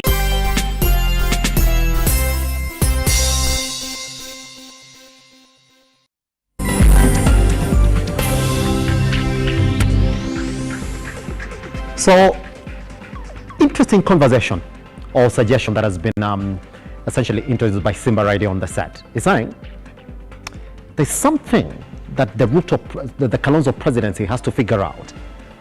It's going to be that strategy. Where the finances going to come from? Where the numbers going to come from? But critics of Raila Amolo Odinga or people are saying, well, it cannot happen. They're saying, is it possible for Raila Amolo Odinga to transfer his numbers to one Kalonzo Musyoka? Because Kalonzo Musyoka knows very well that he needs that support. No wonder there are jitters within the ODM faction of saying, well, we were not consulted in this endorsement, supposed endorsement now for Raila Amolo Odinga, for a Kalonzo Musyoka presidency and at 2027. Let's talk about that, Prof. Yeah, according to me, first of all, they have told you cannot delegate love. Yes. Mm-hmm. You cannot transfer passion.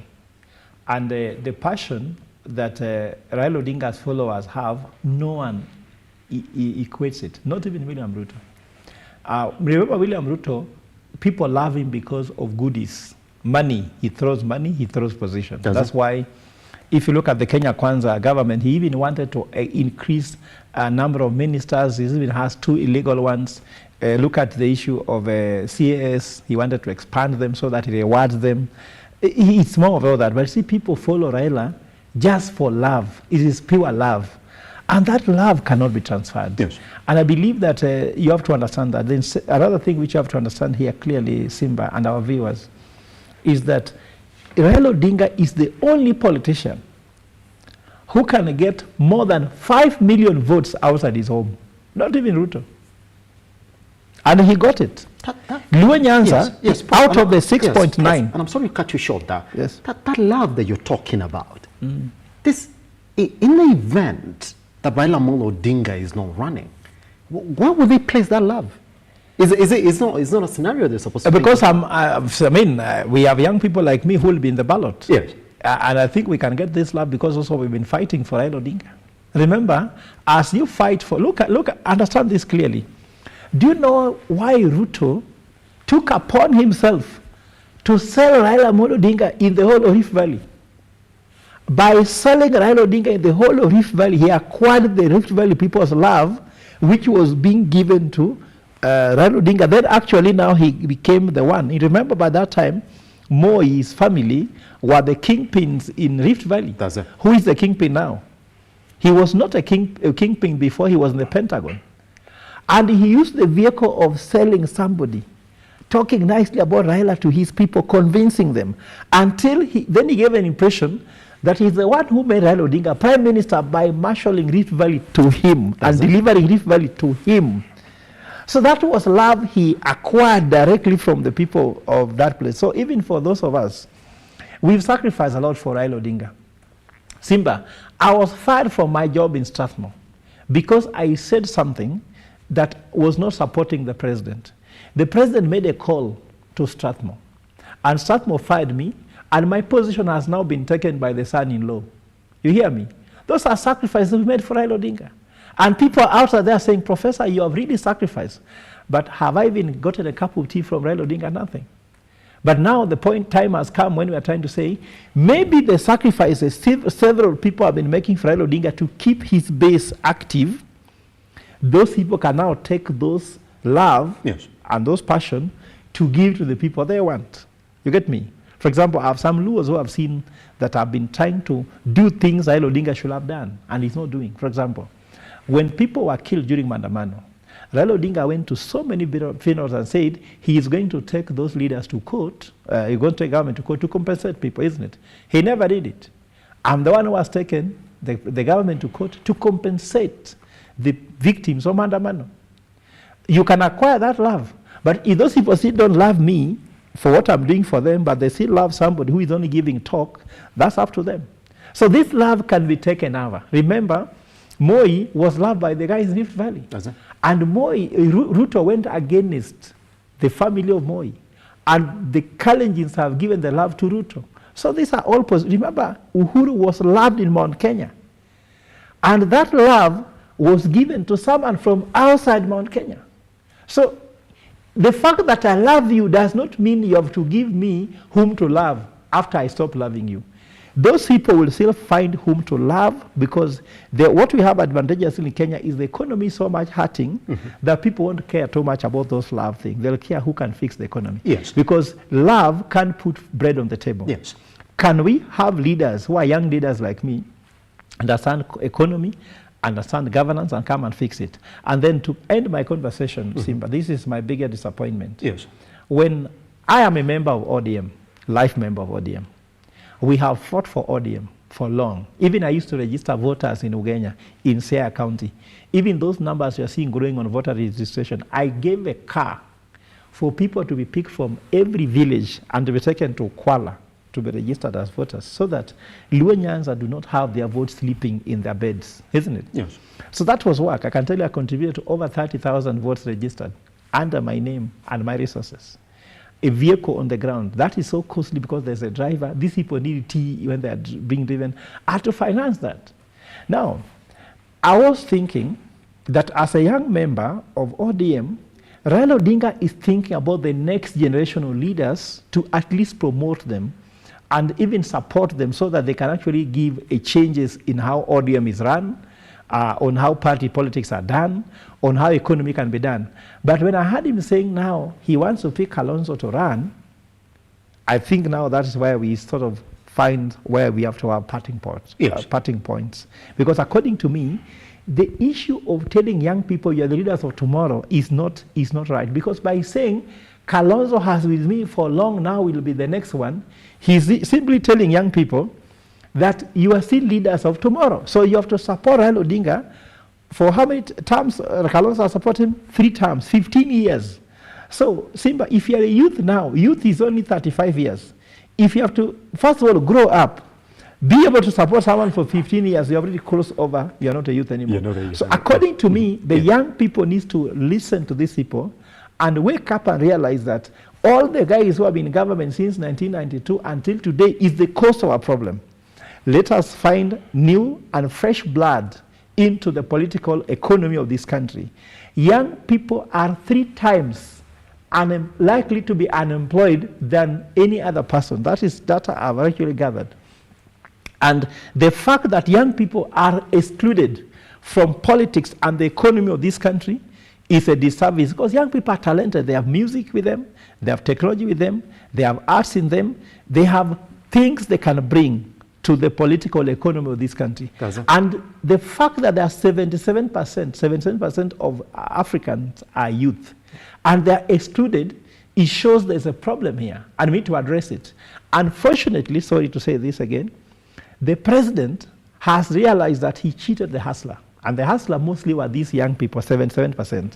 I remember 7,000 turned out in Embakasi for recruitment for where they needed just a few hundreds, isn't it? That shows you there's a problem. Now the president discovered that the young people are impatient. They are all saying, we will wake up in the morning to send you home. But before they said, we'll wake up in the morning to take you to State House, now they're saying, we will wake up in the morning to take you home. So he has discovered that he might win this election using thorax. And these young people might not be very happy. So he has asked the commissioner, this is on record, it's also on the papers, he has asked the commissioner for prisons to give him a prison master plan so that he can construct as many prisons as possible so that you and me, if you joke, you go to prison. And the policemen are being hired more. So he sees these young people now as a problem, and I'm not happy because both the president and Azimio side have not embraced youth leadership. They feel that we are greenhorns who cannot do anything, and now they can only jail people. So according to me, we need to address the youth issue, youth unemployment, youth empowerment, today, not tomorrow. Pretty much. Here's the thing. Yes. Let's start then getting deeper into what the Prof is already introduced. That if indeed we go by status quo and say, well, Raila Amolo Odinga runs in 2027, that again, the difference in the vote is not going to be that big. You say that, going by how the central part of the country voted, that they still do not have an incentive to push them into the elections for the very second time in this election. Good. Then you say Kalonzo Musyoka would want to be a factor in this election. That at any one point, should he even get the 950,000 votes that he got when he stood for presidency, then becomes a factor in this election. So Raila Amolo Odinga knows that very well, that this guy, should he run, is going to be a factor in the election. And RUTO knows very well that should this guy run, because he's got nothing other than the top seat in the country, he's got to run. They also know that very well, that's going to be a factor. Let me take you to the sentiments of one, RUTO, when he was visiting Luo Nyanza part of Kenya. He said, I've already know, even before the praises then started coming from one Raila Amolo Odinga, he said that I've already been told it's me and Kalonzo Musyoka in 2027. And if that is going to be the case, then vote for me, because you do know that I'm way heavier than Kalonzo Musyoka when it comes to politics in this country. That the strategy for Kalonzo Musyoka might just be run. Because if you run, you're going to force a runoff. Simba, it's not as easy. It's easier said than done. One thing we must appreciate, that politics in Kenya is ethnicized.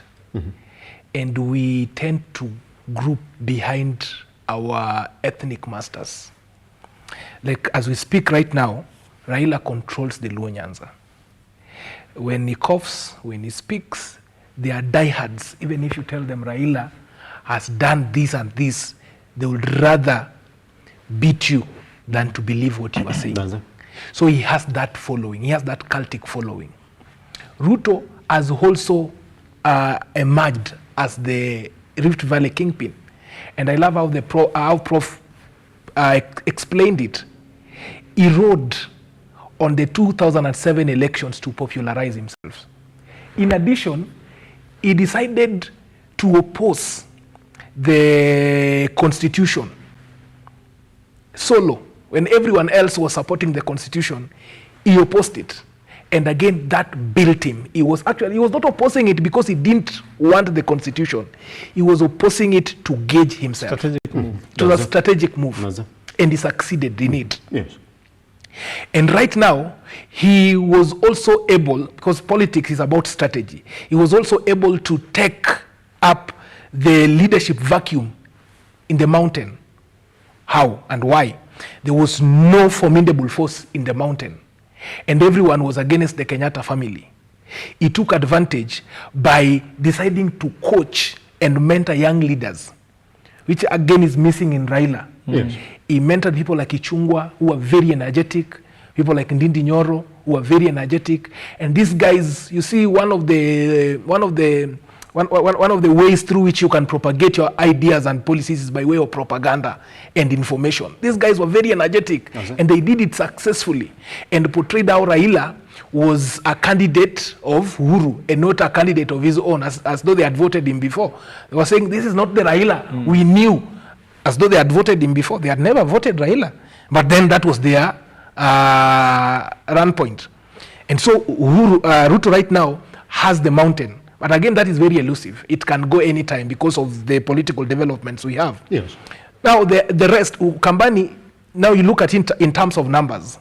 What are the numbers in the mountain, in the rift, in Nyanza, and in Ukambani? Then the rest of the areas can easily be mobilized, depending on your pockets and depending on how you issue goodies. And right now, RUTO is in the government, and he has all the state machineries to get through that position. Now ask yourself, how has Kalonzo projected himself? How strategic has he been throughout this period? Has he ever stood by himself to propagate an issue so that it was seen that this was Kalonzo not leaning on someone? Yes. If that can be proved, then Kalonzo can easily run for a presidency and wins. But right now, he is leaning on Raila's masses. He's leaning on Raila's endorsement, which again will backfire in a very, very big way. What do you think it will backfire instead of it being a winning strategy?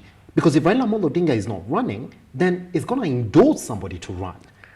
Because politics is interests. Yes, but pretty much. Simba, I totally understand. When you say it's interests, we do know very well that in this country, at least if history is a thing to go by, it is always number one versus number two. We do know who number one is going to be. It's going to be RUTO versus number two, who's going to come from another faction as well. Number two, we don't know number two as we speak. Prof is running. He could be number two. Is it okay to think that number two then is going to be Raila Amolo Odinga because he's still not said he's not going to run? It's not obvious that number two would even be Raila because there are political developments. Right now, there are political undertones at the mountain. It's very possible that the mountain may even partner with Kalonzo, and Kalonzo may be a running mate to someone from the mountain as a president. And RUTO would go for the west, the western part of this country. But the central part of Kenya, as it currently is, and this is what they say, that for the next foreseeable future, that they do not have one representative who's strong enough until maybe at least in 2027 to push for that major seat in the country. Let me tell you, Simba, where did Uhuru come from? Before he was picked by Moi. He was mentored and picked from nowhere. No one even saw that coming to be the president. And he was there. He ran, he lost. Then he came back after 5-10 years and he won. So in politics, anyone can be made, provided that there is the goodwill of the people and you have the support of your community first. That is the support of your community, and you have the finances. You never know. Uhuru may even play a very major role. They may even come back because you saw the other day, Gachagua is looking for RUTO. And right now it's just about who gets to Uhuru first. Is it RUTO or Gachagua? Who gets to Uhuru first? And that might even be a strategy to exit this plan. And I'm very much certain, I foresee a greatest opponent of RUTO in 2027 coming from the mountain. And that could be a ticket, the mountain and Ukambani. That's it. Prof, I want you to put in your last sentiments on this, and I'm gonna make this question as personal as I can make it, Prof. And I'm gonna put it to you. Yes. That your winning strategy, if Kalonzo Musyoka is gonna stand by himself again, if Raila Amolo Odinga is gonna want to run, or essentially change faction, like somebody saying this morning, that you have to figure out the central vote. That you, Prof, as it currently is, you have a swing vote area that is the central part of Kenya, that to date, as the Kenya Kwanza government stands here, they can't pick an individual from the central part of Kenya and say that, see, that individual gave us our vote. That individual gave us our vote. That particular vote was a swing vote, and Uhuru Kenyatta messed it by taking it the other side. That you now, despite of how you package yourself, like somebody was saying, how is Kalonzo going to package himself? Despite of the strategy you're going to use to package yourself, that you got to figure the central vote. Do you believe so, Prof? Yeah, Simba, let me tell you why I would be a very good candidate for Central. Because Central people have businesses that are suffering, and they will be looking for that person who can fix that thing. Have they ever done that before, No, Prof? no, the business are suffering at the moment. But have they ever done that before? No, but I'm sure this is, let me tell you one, Simba. There's one thing that whether you talk to a billionaire, you talk to a business person, you talk to a politician, you talk to a young person, talk to a mama mboga, there's one conversation that's not happening in Kenya: money. Everybody is talking about money. And everybody talk about the economy. And for the first time, Mount Kenya might have to stand behind somebody who has what's called governance, expertise, and economy. Those are the only things we need. In fact, Let's even touch about a little bit. I can even tell you about the issue now that talk about privatization. We are privatizing organization because we believe that there is no governance expert that can make them work.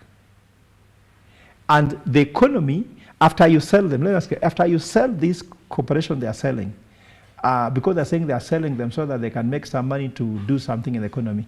There is nothing government is going to take that money from parastatals and keep it to use it for the next 10 years. Yes. Government is that immediately money hits the treasury, it's withdrawn out because there's no current account, there's no savings account for the country. The country does not have a current account. So as soon as they sell them off, they're going to spend them. So if they sell all those big corporations once, they're going to steal most of it, isn't it? Then it will come a ripple effect in the economy. That's why I've gone to court to challenge the Privatization Act. It's wrong. You know, Simba, it took Michael Joseph two things, because Safaricom was hived off from Telecom Kenya, isn't it? Mm-hmm. Which already is the center of so many scandals going on, isn't it? Yes. Do you know that call rate in Telecom Kenya is cheaper than Safaricom? It is. Do you know bundle is cheaper in Telecom Kenya than Safaricom? It is. Safaricom is number 4 in terms of cheapness. So it is number 4. Number 1 in data is Telcom. Number 2 is Airtel, is fiber. Mm-hmm. Number 3 is Airtel. Number 4 is Safaricom, even if you're using data. Of course, Safaricom is more efficient, sometimes more convenient even to get the airtime and whatever money to buy for yourself. So that's the convenience. The quality is at Safaricom, but the cost is higher at Safaricom. That's true.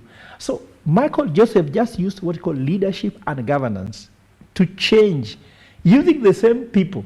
If you call them the same donkeys that are in Telcom, he just bring in leadership and governance to transform it.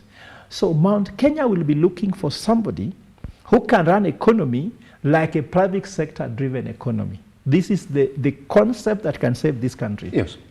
Where you know the debit, credit side, credit to the bank means how money came in, mm-hmm. Debit side, how money was used. In mm-hmm. Kenya at the moment, you heard RUTO is in China to borrow money, isn't it? You will hear that in the newspaper that he has been given 1 billion from China, isn't it? That's the only thing you'll know. Will you know how it came to Kenya? And will you know how it went to do what you want to know? You only know how much he has borrowed.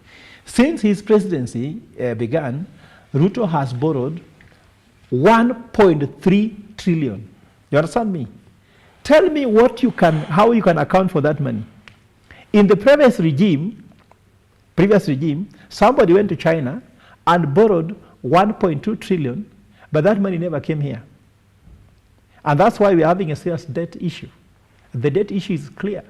We're having a debt issue because that money never came to the economy. Then they expect the economy to pay it back. Simba, if you're in a business and I give you go and borrow money, 10 million shillings for your business, yes. Then you put that money on something else. Then you expect your business to pay it. How? So Mount Kenya might be safer in somebody's hands who knows economy and knows governance so that the business can perform. Now someone wakes up, a madman wakes up in the morning and says, KRA officials should harass businessmen in Nyamakimwa, I don't know, in Mudurwa. What the hell is that? And I asked, yesterday I was in court, by the way. Yes. Then the advocate representing the government says that they want to know how many people have registered for tax system. In this kind of age with technology, you don't know how many people have registered. Do you know KRA has even your records? Sometimes they send you birthday messages. So that's a pure lie. So the current president, I said, is having addiction with power and money. So he would even take your children to Haiti to make money, even if they're going to die. So I'm trying to tell people who really want to consider my candidature is a candidature based on governance mm-hmm. and economics. Is your running mate going to be from the central part of Kenya? Well, I mean, this is now, even if you come in, but this is not a discussion for now. But nevertheless, I have a team that are building how my coalition will take place. I will not run on one political party. There will be a coalition now, 7 parties are interested to come together. So this decision, if you're a leader, you present yourself as a candidate. Let the people now sit down and say how they want to structure. Mm-hmm. But of course, what I'm very much believing on, that I'm partisan to the Constitution. I'm partisan to professionalism to bring in governance. I'm partisan to faith. We must be people who believe in something, isn't it?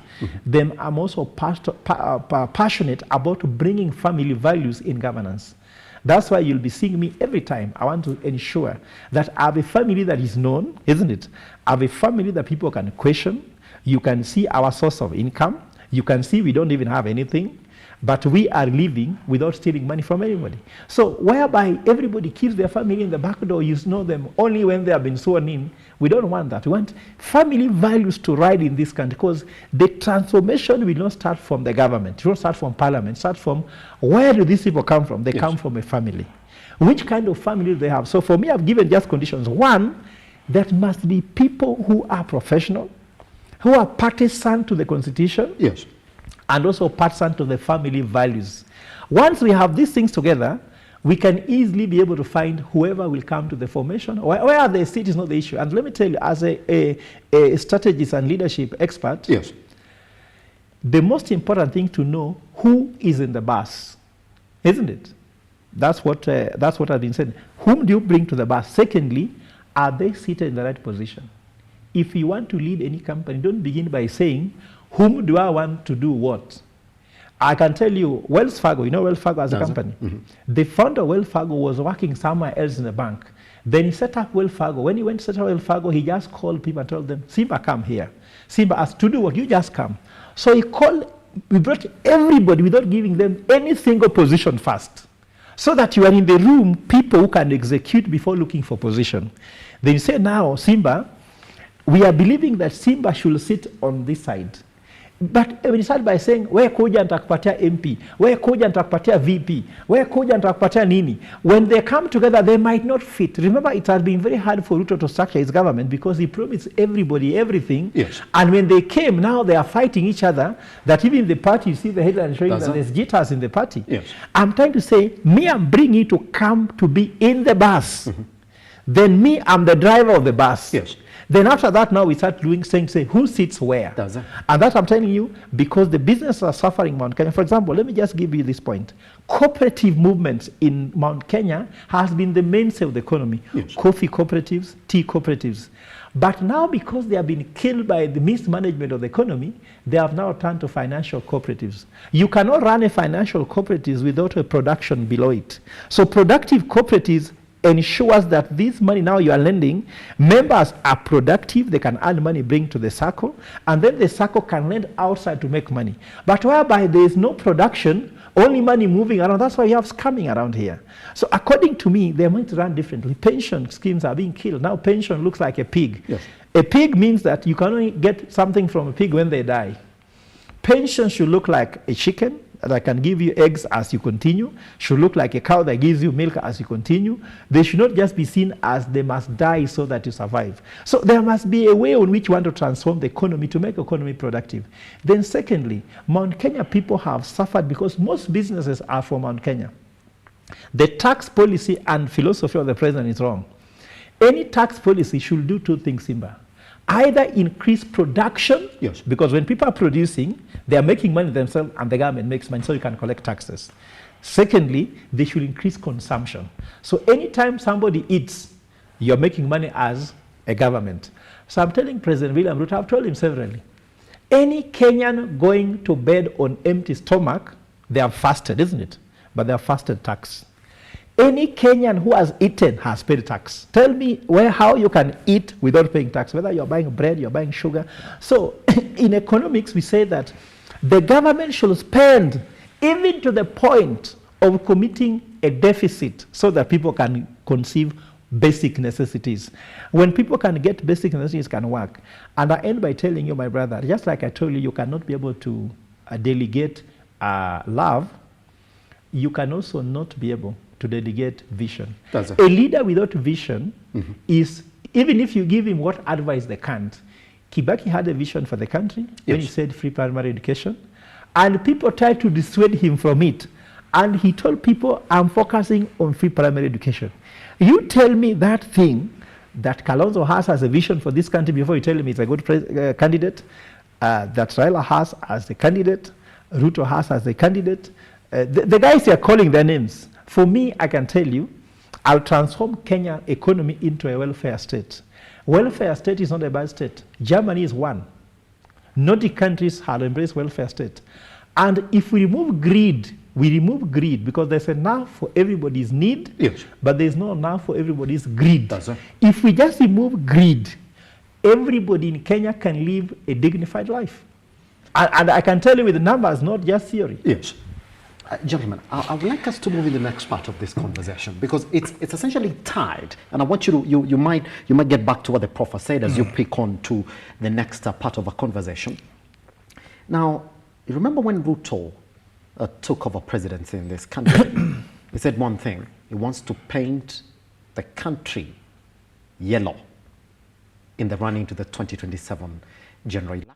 In fact, he said that UDA was going to be a super party. But if you look at how they formed this party, even after the election, they even went into post-election coalitions where they said, well, there are parties that are floating that are neither here nor there, bring them into a party. Now, they have an SG in the name of Clovis Malala. Yeah. The ideology for Malala is that, well, guys, you are in the government. Yeah. So is it possible then to dissolve those parties that you have so that you can join UDA party? And that has not gotten people happy within UDA. There's an election coming in December 9th. All right? Is it December 9th or next year? Or next year. Nobody knows, depending on exactly how it goes, isn't it? And then majority of them are talking. And it seems like they don't want Malala. Because it appears that Malala is getting used to push the agenda for the president, the one that is not spoken of. All right? And they want him out. But then that's not it. There are other parties like the Kinky Party, which essentially wants to be completely independent. Let's look at it like this. This election the UDA is facing, you have the deputy president who feels like he's locked out and essentially seeking relevance within the party. Should they postpone it so they solve these issues that they have before they go into that election? Simba, one thing you must appreciate is that party elections, as they purport to be, is just but another strategy. It's politics within the party. Yes. And each faction wants to get the bigger share and control of the party. That's it. And then the next question then you need to ask yourself is, who are the conflicting parties within UDA? There is that which is led by the president. And who is holding the president's brief? It is Cleophas, Wakungu, Malala. You saw the other day when he was facing harsh criticism from all corners, who came out to his defense? It was Cherargei. And you know who Cherargei is? You see? So right now, I know that the mountain, they are not well prepared for this election or these coming nominations. And so they want sometimes to be able to organize themselves, because there is Ndindi Nyoro being fronted. There is also Veronica Maina, who is also being fronted. But then I'm just wondering, how did Veronica relinquish this position? How did she even agree to let go this party? It was very strategic, because the president is looking at the western region. As I mentioned, there is a high likelihood that when the control of the party is with Cleophas Malala, then it will be very easy to retain it. You see what happened to Jubilee? The president did not have the control. And that is why he lost it to the likes of Murathe. And it still pains him to date. That is why he's still even going after the party, trying to cause havoc from left, right, and center. Because he feels that he struggled for that party to be where it is, but yet someone else came to reap where they did not sow. This Western Kenya ideology, Simba, yes. Would it be a wrong move for the president, knowing very well that the western part of the country, whether you have it or not, that historically has voted against the government? You see, that's why I brought in the issue of Raila in the picture. You see, the West is very wide. It's very broad. We have the Rift Valley. That is a very big voting block. We have the Western Province. It's a very big voting block. And we have the Nyanza. It's a very big voting block. Then, of course, Raila and Ruto can easily go to the coast and get support. But one thing that I need also to state, the bigger the house, the bigger the conflicts and the divisive it becomes. You remember ODM and the elections that didn't even take place with the men in black, kicking everything. I do remember that period. Raila knew very well, of course, who was holding Raila's brief then was Otieno Kajwang, my former senator. They knew very well that this party was going. ODM was going. So had they left it for Babu Namwamba and Joho that time, they would have lost the party. They would have lost control of the party, over the party. So right now, this is something that Ruto is well aware of, and he will not let go the party. The Mountain can go and rejoin Jubilee or any other party, but Ruto will not allow. I will tell you without an iota of doubt that it's very likely that Cleophas will be the SG. Now, the other thing is that SG Malala is also facing an uphill task in his own backyard. In the western part, isn't it? Why? In his backyard. Because you see right now they are running two parallel offices in Kakamega. There is that which is being run by Boni Alwale, and then there's this now that is being run by Cleophas Malala. And you saw what Baraza also alluded to the other time.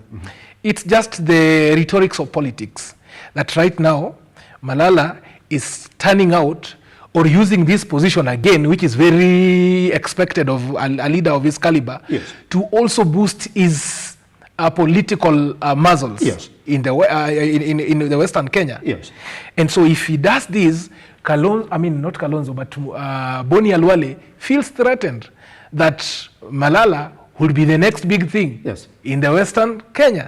And that is one thing that they will fight so that it does not see the light of the day. Just before I cross over to Prof, I want to read for you the sentiments of one president, William Ruto, when he was announcing that these polls are going to take place in December 9th. And this is what they say, that nobody will be given a seat on a platter. Everyone must be elected by the party members. Continued, mimi sina kiti kwa chama ya kuchaguliwa. Hata Malala hapa, the man that we're talking about this morning, hajachaguliwa na delegates. Sisi wote tunashikilia tu kwa sahi. Ruto noted. By him bringing up the name of Malala, what do you read into that? He didn't have to, knowing very well the kind of criticism that Malala was facing within the party. You would like to think that if he brings out that name, then he's talking to Malala himself, saying that in the eventuality that you're not voted in or you're voted out, it's not on me. You have to ask yourself, what is Ruto's blueprint about UDA? Ruto wants a united party. He wants a united political vehicle that will steer him to the 2027 presidency. And that is what Malala is actually speaking to. You see? And that is actually what Malala was mandated to do. Because you ask yourself, Malala was in ANC. How did he cross over from ANC, that is a sister party, to UDA, that actually are in coalition with UDA, to become the SG of UDA?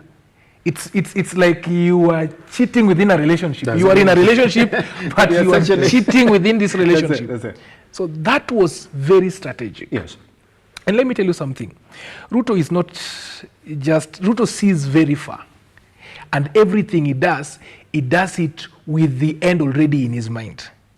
He does it with already expectations that this will happen in my way. So that's why, even as we speak right now, the jitters you see around, the mountain, Rigiji faction, have already seen that very soon they will have no say in UDA. But there's something I also needed to mention about these independent political parties within the president's coalition, starting from ANC and Kingi's party, PA, and also Alfred Mutua's party. You see, these guys were brought on board they were brought on board to actually give Ruto more strength and more mantra to lead, not because of any other reason.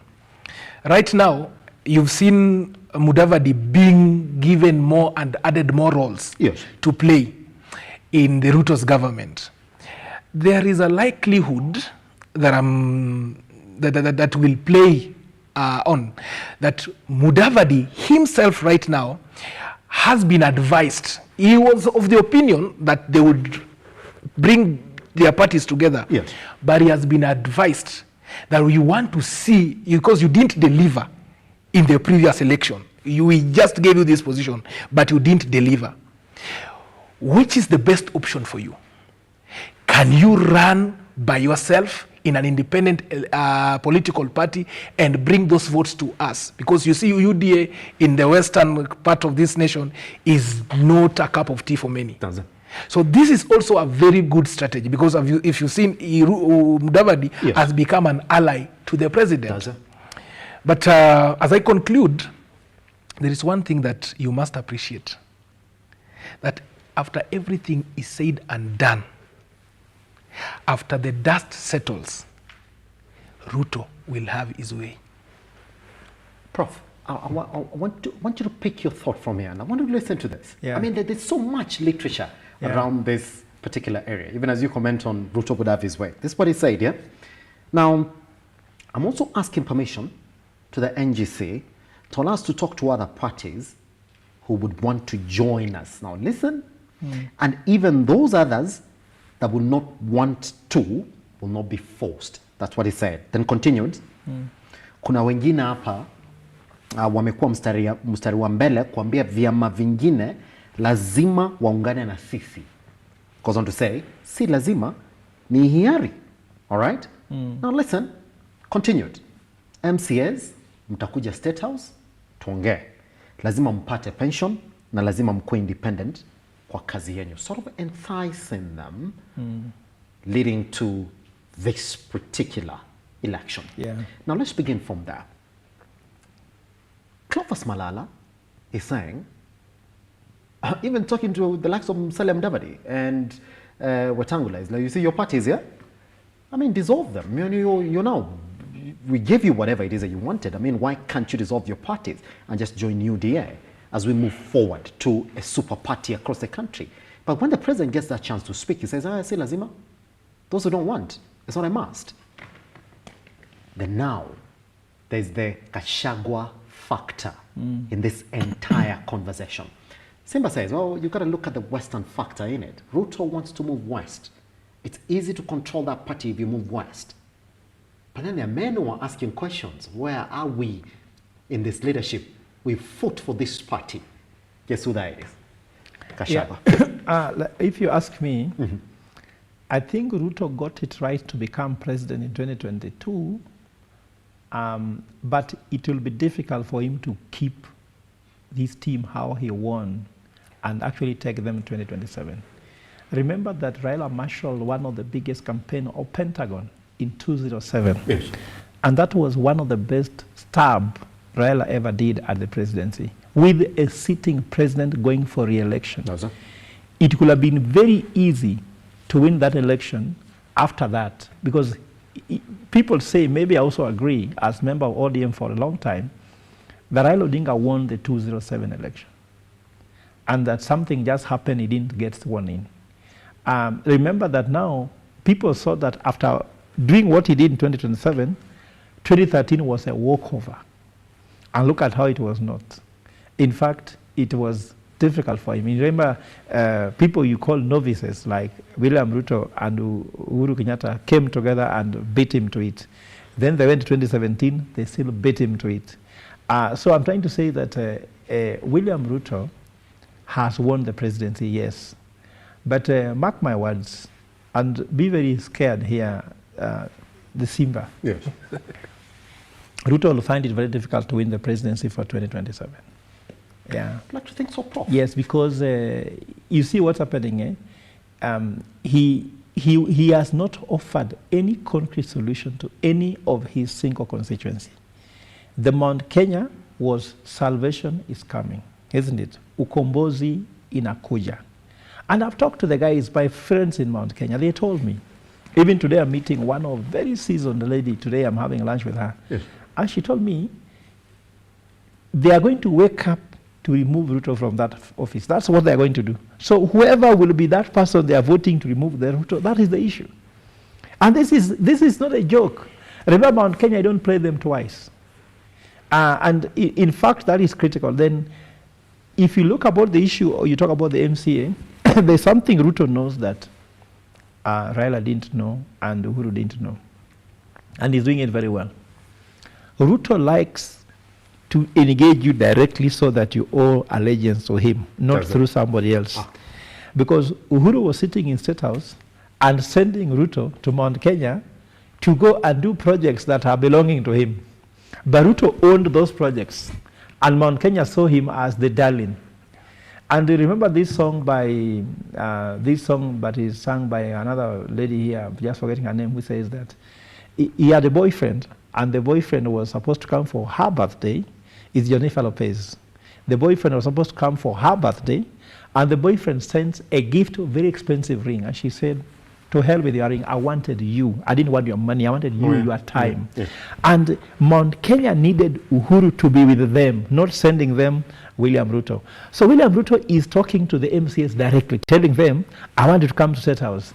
I'll get you sorted. I'll do your pension. Don't worry about me. I'll sort you out. So he's sorting them out directly. So that way, Ruto has these things of dealing with elected leaders. So he knows that elected leaders have a way with the people. Now, if you bring an MCA to State House and give the MCA 50,000 shillings, do you know what they'll do? They'll immediately run home and see their constituents and say, hi, hi, hi. Then the money gets over, then they come back. But if you give me money, who is not an MCA, I'll not go to Kenya because I don't have to go greet the people. But of course now, because I'm eyeing something up there, I usually engage people. That's why tomorrow I'm going to be in Kisumu, I'll be in Siaya until Monday. Next week, I'm just in that upper region talking to different leaders and meeting them and seeing how we can offer economic solutions to them. So what I'm trying to say here in short, Simba, is that Ruto is very intelligent. He deals with people directly and elected leaders because there are people behind them. Yes. And then secondly, Ruto is going to find it very hard to win 2027, and I'm sure if you think that I'm wrong, he knows. Do you know why he's not sitting in State House to do work? He's on the campaign trail. He knows already it is not easy. He has intelligence. He gets told by the people in intelligence that, Mr. President, if elections were called out today, you lose. Yes. That's why he has been campaigning Kakamega. He been holding State House meetings in Kakamega. Yeah, and I also even putting something very funny on my TikTok when I said, is it a coincidence that Ruto signed the Privatization Act in Kisumu State House? How does that look for you, that you signed one of the most controversial act in State House in Kisumu, in the home ground of Raila? Then Raila will come to oppose them, but he signed it in Kisumu. It's on record, actually. They have highlighted very clearly on all the papers that it was signed in Kisumu. So Ruto knows that if he knew that he was winning, Uhuru knew that Mount Kenya is with me. So he never went there. He knew that he was in control. And the thing flipped by his hand. So Ruto knows that even if he's just 1 year in State House, that things are not easy for him. If it was easy, he could sit back. Kibaki knew that he has a grasp of the country, but what Kibaki forgot was Raila campaigned for him so hard to make him president. So when he was sitting there making good economic policies but not engaging in politics, he flipped over the politics. And with good performance in State House in economics, Kibaki struggled to get a second term. So I'm sure Ruto is not the kind of person you know. In fact, those of us who are running, we know that. And I can tell you, the person who can beat Ruto must be the person Ruto doesn't know well. Because if Ruto is campaigning now, thinking running against Raila or Kalonzo, he's deluded. The person coming to beat Ruto will come from far. And analogy accepted here, allow me. Simba, I don't know whether you ever took care of cows when you were a young boy. Yes, I did. When I was in Ugenya, I used to graze cows in my area called Uring, which is in Masiro. So there used to be a very big bull of the home which used to sit next to the females. These big bulls were the ones who could mate the female at their wish whenever they wanted. But sometimes they used not to be very serious. So there used to be another small bull that comes from behind and jumps on that bull. And then there's a war until the end. But in the end, it turns out that the small bull is the one which have impregnated the heifer. Yes. So which will happen in future is that some of us who are being underestimated will come from behind and impregnate the heifer. And you find that Kenya is pregnant with Ogola's presidency. That's it. Thank you. Simba, Yes. just Yes. before you, let me just respond to what Prof has said. Or just to add something on what Prof has said. You see, one thing about RUTO, he has mastered the art of engaging the electorates directly, which very many politicians are missing. Since this country got independence, no president had ever come to Suba, especially, Mfangano Island. Yes. The other day, the president was in Mfangano Island launching a ring road within the island. Tell me if this road is completed, if this the people of the island will not vote for the president. He came to my place in Sindo, that is Suba, and pronounced, though I have a problem with that, which I will mention. Yes. He gave us a sub-county, and that is something we have been praying for. The only thing that have a problem, RUTO, like his political mentor Moi, it thrives in populist declarations by the roads without a good policy framework. Yes. And some of these things have become counterproductive and have come out to embarrass him so badly. See the declaration he made about logging and how counterproductive it became, and ironical it became. See what he did with the Talanta Hela, even launched something which was not even there in the first place. There are so many declarations he has made about the gas, and the gas prices that will drop, and then they didn't drop. Right now, he's become a darling of the West, trying to deploy the Kenyan police to Haiti. My question is, one, is it necessary? Is it urgent? Is it in the best interest of this country? And number three, is it legal? When you look at the National Police Service Act, for example, it outlaws the deployment of police outside the boundaries of this nation. The closer it comes is, I think, at Section 107, where it must be approved by the parliament and it must be a reciprocating country. My question is Haiti a reciprocating country? So yes, RUTO knows. He knows that to win the presidency, I must be a darling to the West. Then I also have to reach out to the people. So these promises, these tactical moves are just serving to build his profile. But they can also destroy him. Why? You see, this government was built on the philosophy of bottom-up economy, where you are getting someone from his border, then he's being raised to a taxi. I'm just giving an analogy. Yes. But that has not happened. You see, Kibaki inherited a very bad economy, but within 6 months, it was very visible. You'll see free primary education, and there were no cries at all of what we inherited, etc. But right now, you see, there was the promise of the bottom-up economy, and there is no evidence.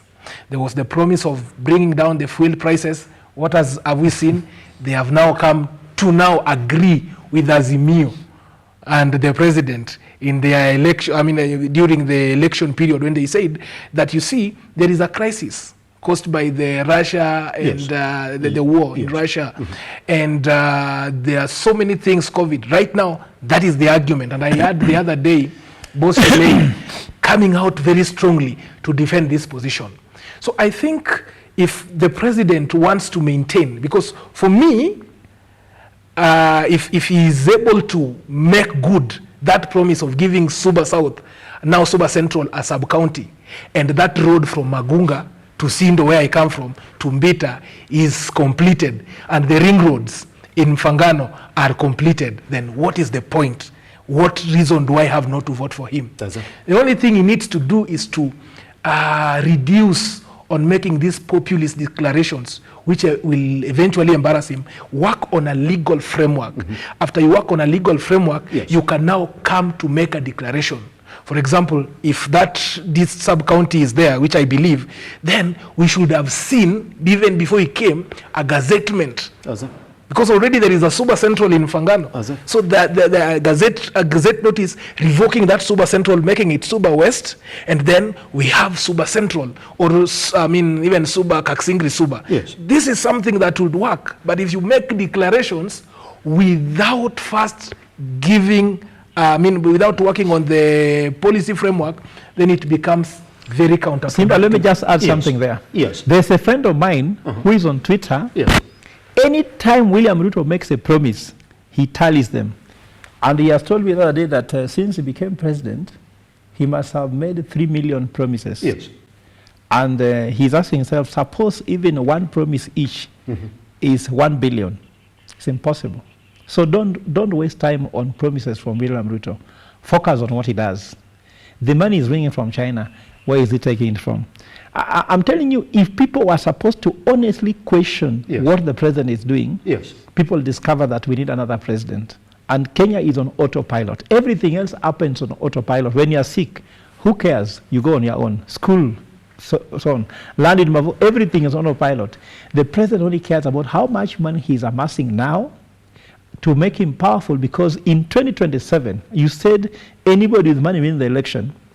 And he's going to use that money to find how he can win the presidency. So even if you constitute IBC and put Raila Odinga's family there, he will buy the very family members of Raila Odinga to become president. Remember, there are some people in Raila Odinga's campaign, and I want to mention one of them, Junet.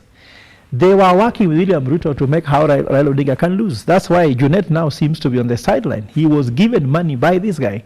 He was the one who had the list of all agents throughout the country. Where did he take them? So when you have money, you can even buy. Simba, someone can buy your wife to vote against you. That's why even some president, for example, this guy, what is his name? Buhari, is it? The guy, the president, Buhari, the president of Nigeria. When they went to the polling station with his wife, he wanted to check whether his wife is voting for him. Even the poll officers were against it because it's secret ballot, but he said, I want to confirm whether my wife is voting for me. I'm telling you, someone with money can corrupt your closest to win from you. So Ruto knows the biggest factor in election is money. And he's looking for it to do anything with it. And that's why for now, wait for that constituency. Constituency cannot be done only by boundaries. IBC is the one that does them, not the president. It's a sub-county, not a constituency. That one I know very well. Can it be done with the executive order? Gazettement. The president can gazette it. Yes. He has the powers. He has the power through the Ministry of Interior. They gazette it, and that's it. Yes. Just 45 seconds. 45 seconds as we step out. Yes. You see, I also wanted to comment on the cost of living. Ruto, as a president, should be advised that you cannot revive an economy by overtaxing the employed. Right now, getting employed in this country is like a death sentence. Why? Because you will work and half of your salary will go to the government as taxes. So the taxing philosophy and the policies that have been brought by this regime is only serving to injure the hustlers who put this president to power. I feel in my heart, and I'm very much convicted, that someone should advise the president that if there is taxation, then there should be a clear framework on this taxation in a manner that those who are employed are able to see that yes, they work, but then their work is not working for government for free. pretty much. Simba, we've got to leave you there, by the way. Prof, thank you very much for coming by. Take them back to the time that they joined us right here at Lookuptv across all your social media platforms. My name is Simba Elijah Charles Kiage. My producer was just speaking to me. I don't know what she wanted us to do just before we stepped out. I see cake here, and I'm gonna see exactly what it is. So guys, you see how we normally sit here every morning and we say, hey, we gotta go in and talk and have this show. There is one very instrumental man who makes sure that our signal goes on air every single day. He's actually here, he listens to you every morning and goes like, hey Simba, can you tell Prof and Simba to sit upright and make sure everything is fine. His name is Simon. Simon is our head of transmission right here, listens to you every morning, waits for you to go on break and brings us back from break. He's the one who's counting everything that goes on around here, and he's actually watching. There he is. Simon, how are you doing, man? Yo, you gotta say hi to these guys first. Now utoe chai. Where's the answer bila kutoa chai? How are you? Yeah, that is Simon. He listens to us every morning. Come here, bwana. Ukate keki. So the cake is to Simon, is our head of transmission. He listens to us every morning, makes sure that we goes on air. He's celebrating his birthday. Na atujui bibi yako wapi na watoto. We value your feedback and welcome your complaints about our programming and operations. Feel free to get in touch with us through 0700 893 542 or send us an email